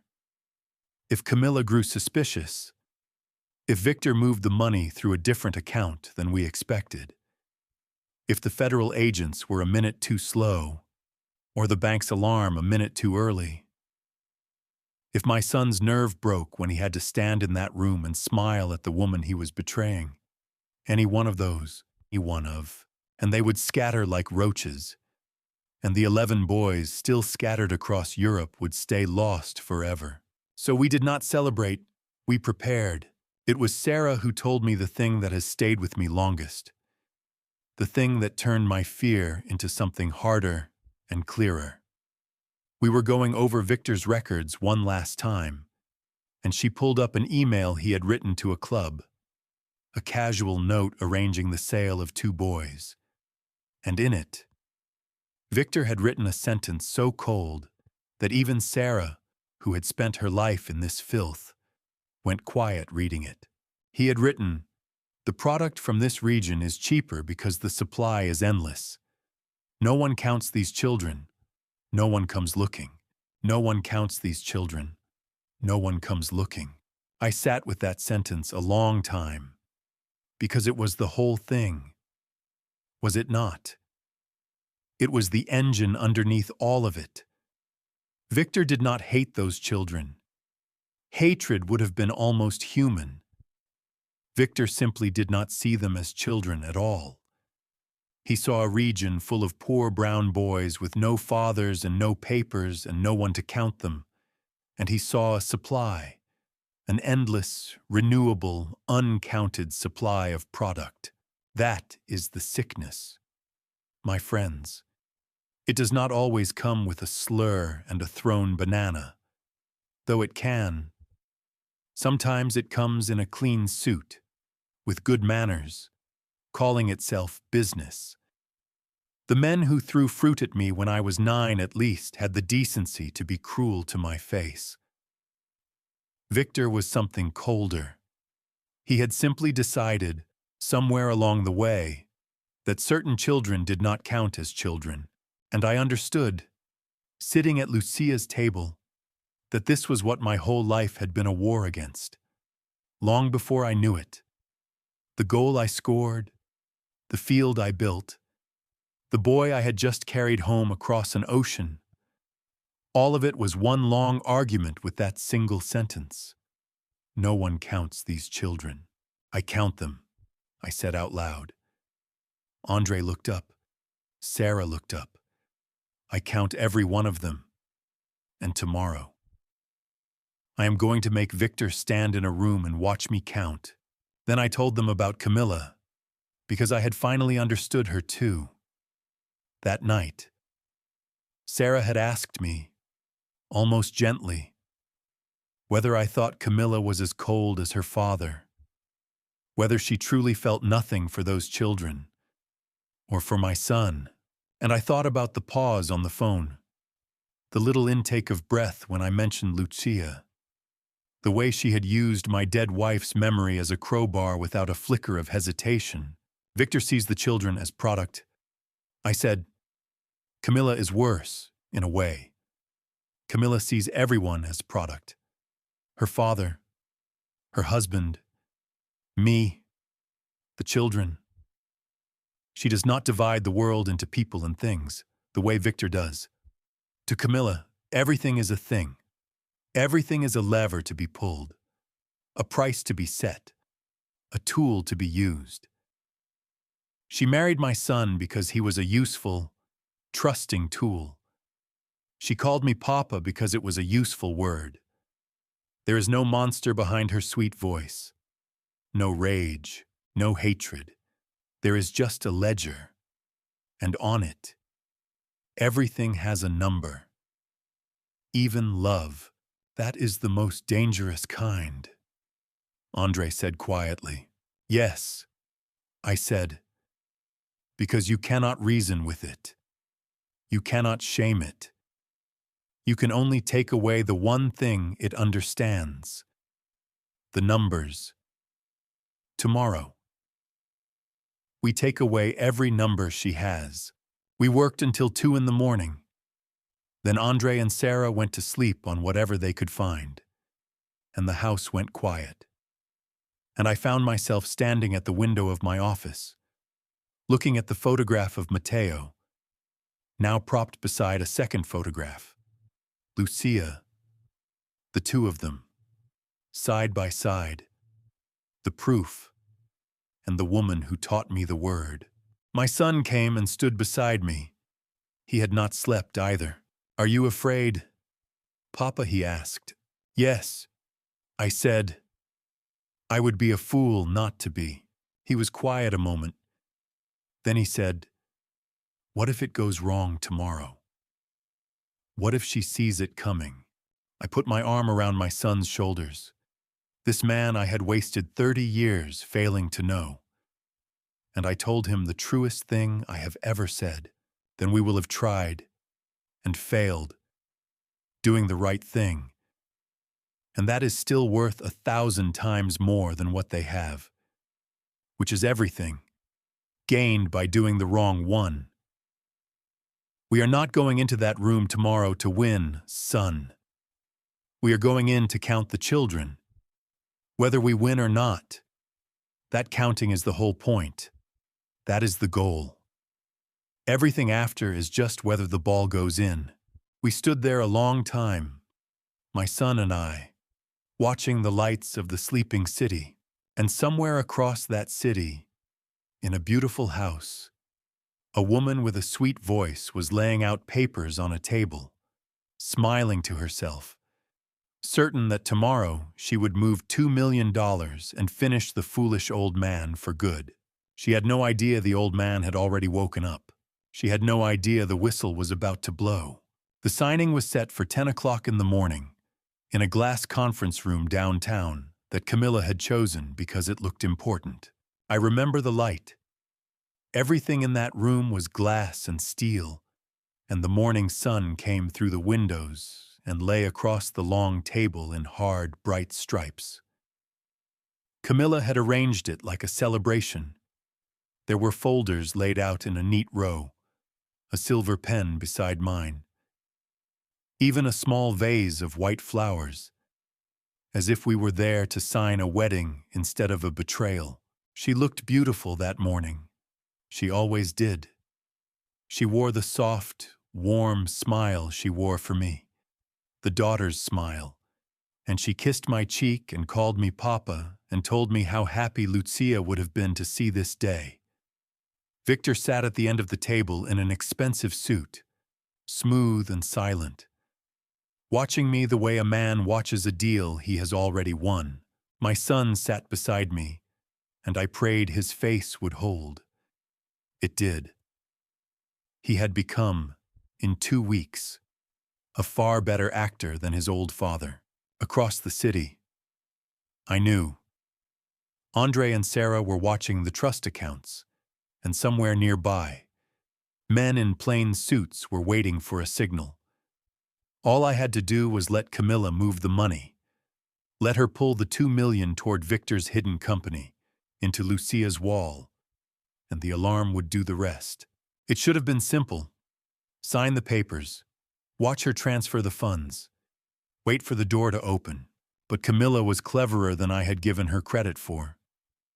Because just as I reached for the pen, she slid one more folder across the table. A folder I had not expected.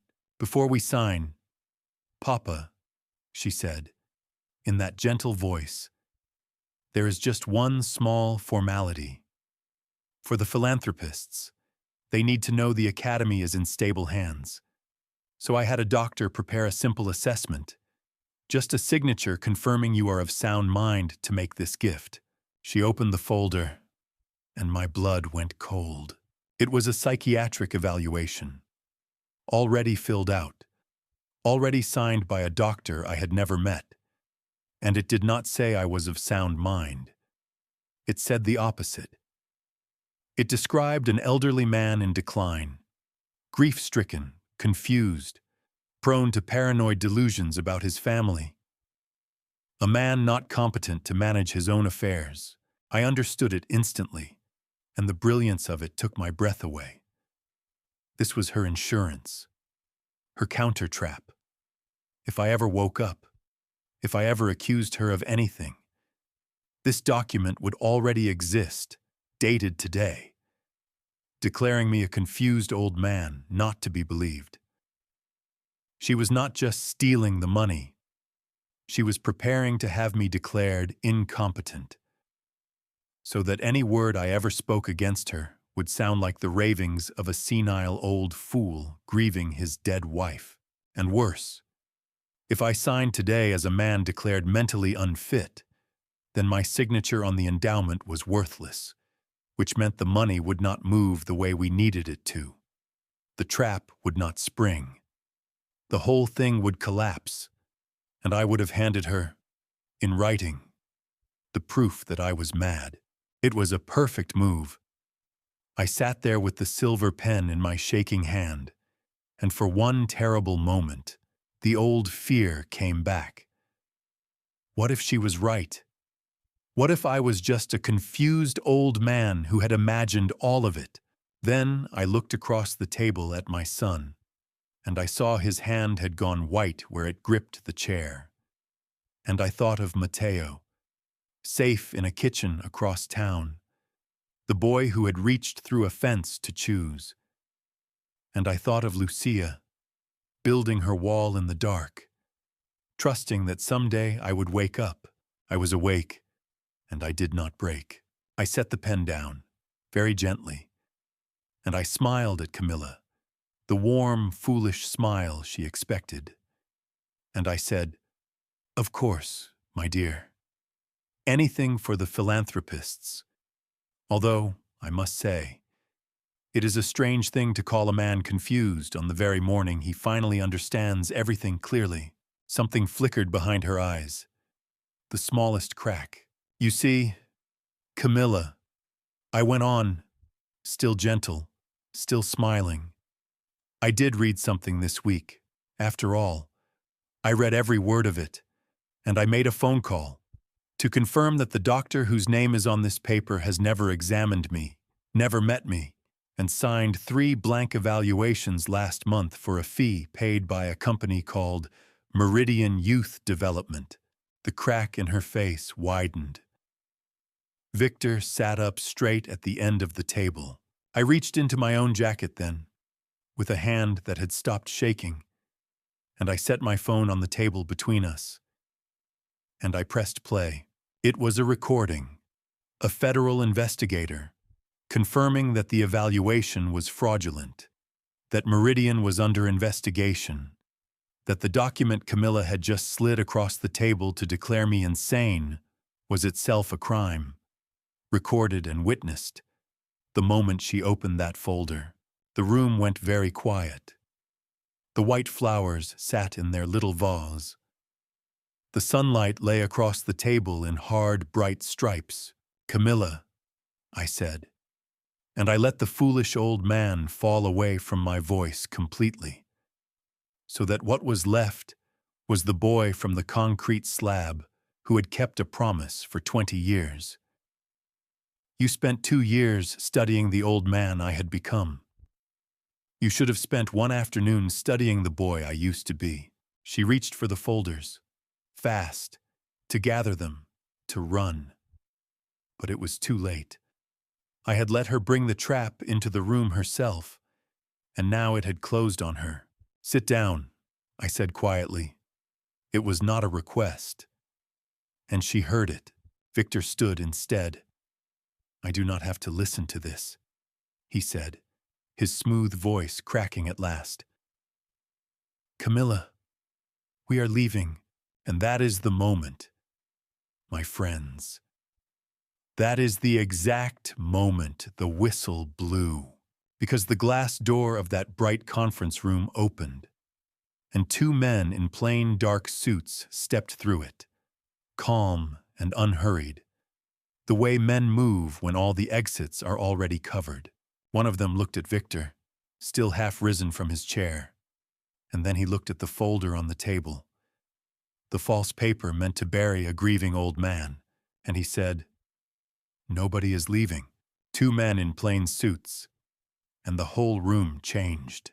Victor froze halfway out of his chair. Camilla sat very still, the folders clutched against her chest, her sweet smile gone at last, replaced by something calculating and quick, already searching for the exit, the angle, the lie that would save her. There is none. I wanted to tell her. A dead woman closed all the doors 4 years ago. I did not stand up and shout.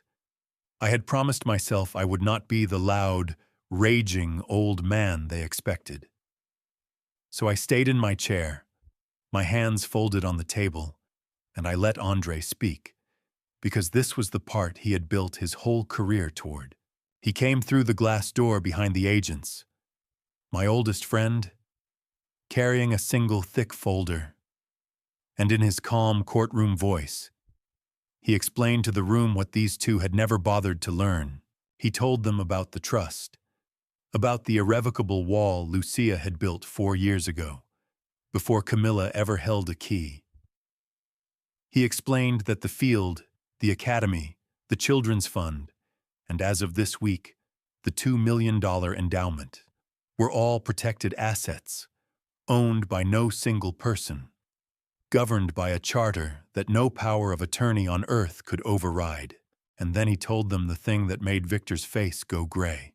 "This morning," Andre said, "at 9:41, a transfer was initiated moving $1.9 million from the Academy endowment into an account belonging to Meridian Youth Development. The transfer triggered an alarm built into the trust. As of 9:43, every account connected to Meridian has been frozen by federal order. The money is not gone, Mr. Cruz. It never left the wall, and the nearly $4 million you moved through that company over the last 2 years is no longer hidden. It is evidence. Camilla had done it. In her arrogance, certain she had buried me under a false madness. She had gone ahead and moved the money before the ink on her fake evaluation was even dry. She had run full speed into Lucia's wall, exactly as we knew her greed would make her. Victor turned on me then, and the smooth businessman fell away, and I finally saw the thing underneath. He leaned across the table, his face twisted, and he hissed at me the truth he had kept so well hidden. "You sentimental old fool." He spat. They were nothing. Street trash. Nobody was counting them. Nobody came looking. I gave those animals more value than they ever would have had. I made them worth something, and there it was, out loud, in the bright glass room, the sentence underneath every other sentence. Animals, nobody counting. The exact voice, across 50 years and 8,000 miles, of the men who had thrown fruit at a barefoot boy and laughed. I stood then, slowly, an old man with a bad knee. But I stood, and I leaned on the table and looked Victor in the eye. And I said the only thing I have ever wanted to say to that voice my whole life. I counted them. I said, everyone. Thomas, Rafa, the boy you called Sparrow. 11 names you turned into numbers, and I have learned every single one of them by heart. You think the most dangerous man is the one with money and lawyers and a clean suit. You are wrong. The most dangerous man in the world is a barefoot boy that everybody decided did not count. Because that boy has nothing left to lose, and he never, ever forgets. Camilla tried then. Of course she did. She turned to me with the honey back in her voice. Papa, please, you do not understand. I was protecting the family. I was protecting Pelolel. And she reached for my son's hand, and my son pulled it away. He stood up beside me, my Pelol, and he did not shout either. He just said, my mother's name was Lucia. You used her memory to move that money. Do not ever say her name again. Then the door opened one more time, and Mateo walked in. I had not planned for him to be there. Andre had, behind my back, because Andre understood something about endings that I was too close to see. The boy came into that bright room, thin and straight-backed, and he walked past Victor without fear, and he stood in front of the man who had priced him at a discount. You wrote that I was damaged, Mateo said. His voice did not shake. You wrote that I was worth less. He looked at me, and then back at Victor. But a man told me that the only person who gets to decide what I am worth is me. So I came to tell you to your face. I am not your Unit 9. I am not your discount. My name is Mateo, and I am going home. Victor had no answer. For the first time, the man who saw the whole world as product stood in front of something he could not price, and he had nothing to say. The agents moved then. They read Victor his rights as they took him, and he went stiff and silent, already a smaller man without his money to hide behind. They took Camilla too. She did not struggle. She walked between them with her chin up, composed even now. And as she passed my chair, she stopped. She leaned down, close to my ear, so only I could hear it. And the sweet voice was gone completely. What was left was flat and cold, and somehow more honest than anything she had ever said to me. You think you won, old man, she whispered. You got your money. You got your boy. But money was not the only thing I took from this family. And then the agents walked her out the glass door, and she was gone, leaving that sentence hanging in the bright, cold air like the last note of a song you cannot stop hearing. I sat back down. My son's hand found my shoulder. Mateo came and stood on my other side, and I put my arm around him, and the three of us stayed there in the sunlight while the room emptied. We had won. The money was safe. The children would come home. The wall had held. But I sat in that bright glass room, and I could not stop hearing her voice. Money was not the only thing I took. What else? I thought, what else did she take? And somewhere deep in my chest, in the place a father keeps his oldest fears, I already knew the answer. I just was not ready, yet, to hear it. It took me 3 days to understand what Camilla had taken. I thought, at first, that it was a threat, some last hidden account, some final cruelty she was holding in reserve. I had Andre check everything. The money was safe. The children were coming home, one by one, as the voided contracts fell apart across Europe. Thomas first, then Rafa, then the boy we called Sparrow, every name I had learned by heart, walking back through doors that should never have closed.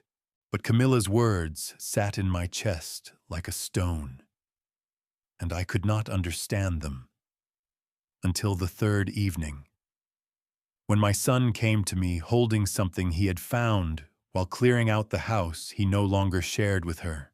It was a photograph, an old one. Lucia, young and laughing, on the field in its very first year, surrounded by children. It had hung by the academy door for 20 years. It was gone from its frame now.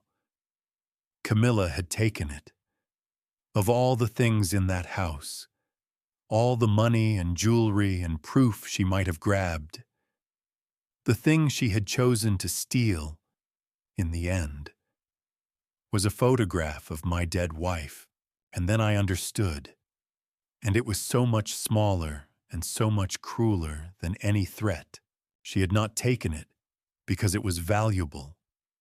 She had taken it because she knew it was the most precious thing I owned, and because taking it was the only way left for her to win. She could not beat the wall. She could not keep the money. But she could reach into the one room in my heart that still belonged entirely to Lucia, and she could put her cold hand on it, just to prove she could. Money was not the only thing I took. She took the picture. She took a small piece of my grief and made it hers. My son watched me understand it. And then he told me something that undid me completely. He said he had called her, through her lawyer, and asked for the photograph back, and that she had refused, and that he had told the lawyer to let her keep it. Why? I asked him. Why would you let her keep your mother's picture? And Pilole said, because Mama is not in the photograph. Papa. Mama is in the field. Mama is in Mateo. Mama is in you and me, sitting here. Camilla can keep a piece of paper.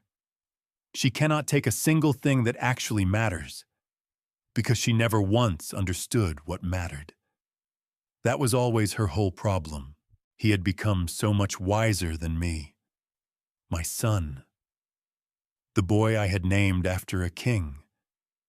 Teaching his old father what a king actually is. That night, I went to the field alone. It was dark and empty. The grass wet with the first dew. The welded goals standing patient in the moonlight. And I did the thing I had not done in many years. I sat down on the cold ground, and I took off my shoes, and I set my bare feet on the grass. The way I had played as a boy in the favela, the way those children played now. And I talked to Lucia. I told her everything. I told her I had given away the key, just like she warned me I would. I told her I had been a vain, lonely fool, and I told her that her wall had held anyway, that the thing she built with her dying breath had reached across an ocean and saved a boy from a highway overpass all over again. You did it, I told her. Not me. I am the one who opened the door. You are the one who made sure that even my worst mistake could not undo your love. The children are coming home because of you. I just finally read what you wrote. I sat there a long time with my bare feet in the wet grass. An old man and a dead woman and a field full of ghosts who were not sad ones. And I understood, finally, the thing this whole story had been trying to teach me. I had spent my life believing that love meant sacrifice, that to love someone was to give them everything, hold nothing back, hand over your keys and your name and your whole soft heart. And that belief had nearly destroyed the children I loved. because I had given my keys to wolves in the name of love. But Lucia had loved differently. Lucia had loved with her eyes open. She had built a wall not because she trusted less, but because she saw clearly. She protected the children even from the people who loved them, because she understood that love without clear sight is just a door left open. Real love is not surrender. Real love pays attention. Real love builds the wall and reads every word and counts every child by name. The next morning, the children came back to the field, not the ones still traveling home from across the ocean, the local ones, the ones who had been coming all along, drawn by some instinct that the long bad season was over, and among them, walking through the gate with a ball under his arm and only the smallest favor to his bad knee, was Mateo. Palol was already there, in a coach's jacket, blowing a whistle, organizing them into teams. My son, the coach, worth his name at last. Not because he became a great player, but because he became a man who brings lost boys home. I signed the endowment that week. Properly, this time. I sat in Andre's office and I read every single word, out loud, all $2 million of it, until Andre laughed and told me he believed me. We named a new independent trustee, someone Lucia would have chosen. We wrote the charter to fund not just our field, but 100 more, in 100 forgotten corners, for every uncounted child in every place where men like Victor believe nobody is looking. Then I walked out to the field, and I took off my shoes again, in the daylight this time, in front of everyone, and Mateo saw me, and he understood, and he kicked off his own shoes and ran barefoot onto the grass, laughing, and one by one, the children did the same, until the whole field was full of barefoot boys, the most dangerous opponents in the world, playing a game that belonged to all of us. I felt the wet grass under my old bare feet. I felt the sun. I picked up the whistle my son handed me, and I blew it, and I walked out onto the field to play, an old champion who had finally learned what the game was actually for. Let me tell you how this story really ends. Not with the handcuffs, not with the frozen money. Those were just the score on the board. The story ends on a Tuesday afternoon, months later, on a patch of grass in a forgotten corner of Houston. There is a boy at the edge of the field, new, maybe 8 years old. He came this morning the way they all come, sent by a neighbor or a tired mother or nobody at all, drawn by the rumor of a place that feeds you and asks for nothing. He has no shoes. He stands at the fence with his fingers hooked through the chain link, watching the other children play. And his face has that look I know better than my own name. The look of a child who has already learned, far too young, that he does not count, that nobody is looking, that he is, at best, a discount. I have seen that look in a mirror. I saw it in Mateo through a photograph from 8,000 miles away. I have spent my whole life learning what to do about it, so I will tell you what I do not do. I do not give a speech. I learned, the hard way, that you cannot talk a child out of believing he is worthless any more than you can talk him into it. Words are cheap, and that boy has already been lied to by experts. Instead, Mateo sees him first. Mateo, who is taller now, who coaches the little ones on the days his knee allows it. Mateo walks over to the fence, And he does not say anything grand. He just picks up a spare ball, and he rolls it under the gap in the fence, out onto the dirt at the boy's bare feet. And then he turns and runs back onto the field, and he does not look to see if the boy follows. That is the whole thing, right there. That is everything I learned, with no words at all. You do not save anybody. You cannot. What you do is roll the ball through the fence and turn around and trust that a child who has been told he is nothing will in his own time, on his own 2 feet, decide to step onto the grass and find out otherwise. The boy stood there a long time. They always do.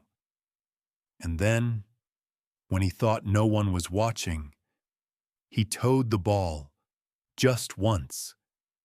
The way a starving man takes the first bite slowly to be sure it is real, and then he was through the gap in the fence, and he was running, and he was one of us. I watched it from the bench where my son once asked me if I had ever loved him. Pilole was beside me. Mateo was on the field, and somewhere, I have to believe, Lucia was watching the both of them. Her proof, made flesh, 2 more times over. I am an old man now, even older than when this story began. My knee is worse. My hands shake more. The roar of those 2 million voices is so far behind me that some mornings I am not sure it ever happened at all. But I finally understand the thing it took me a whole life to learn. And I am going to give it to you plainly, because that is the one thing I owe you for sitting with me this long.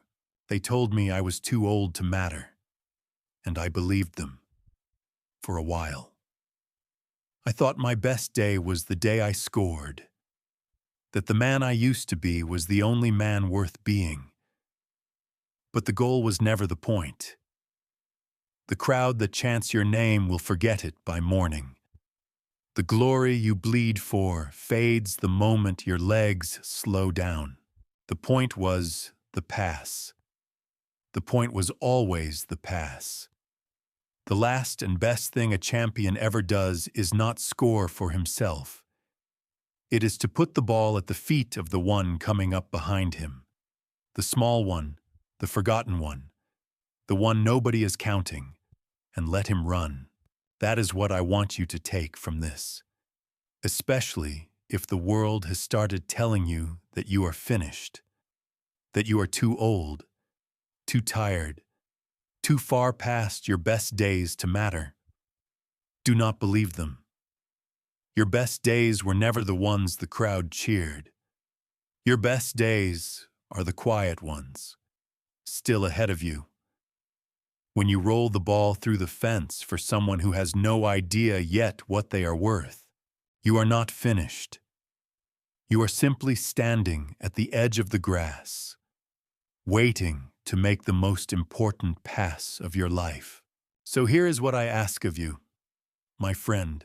If this story moved something in you, if you know that look on a child's face at the fence, or if you have ever worn it yourself, then stay with this channel. This is Male Revenge, where the men the world wrote off get to write the ending. We tell these stories because we believe them, and because somewhere out there is a man who needs to be reminded that he is not done yet. Subscribe, so the next story finds you, and in the comments below, tell me one thing. Tell me the name you would put on a field if you built one. A person who counted you when nobody else did, a teacher, a grandfather, a wife. Say their name. Let us count the ones who counted us. And if there is a man in your life who needs to hear that he still matters, that his best pass is still ahead of him, then share this with him. That is your ball through the fence. As for me, I have a game to get to. The children are waiting. The grass is wet, and my feet are bare. And an old champion has finally figured out what the whistle was always for. It was never for the goal. It was always for the pass.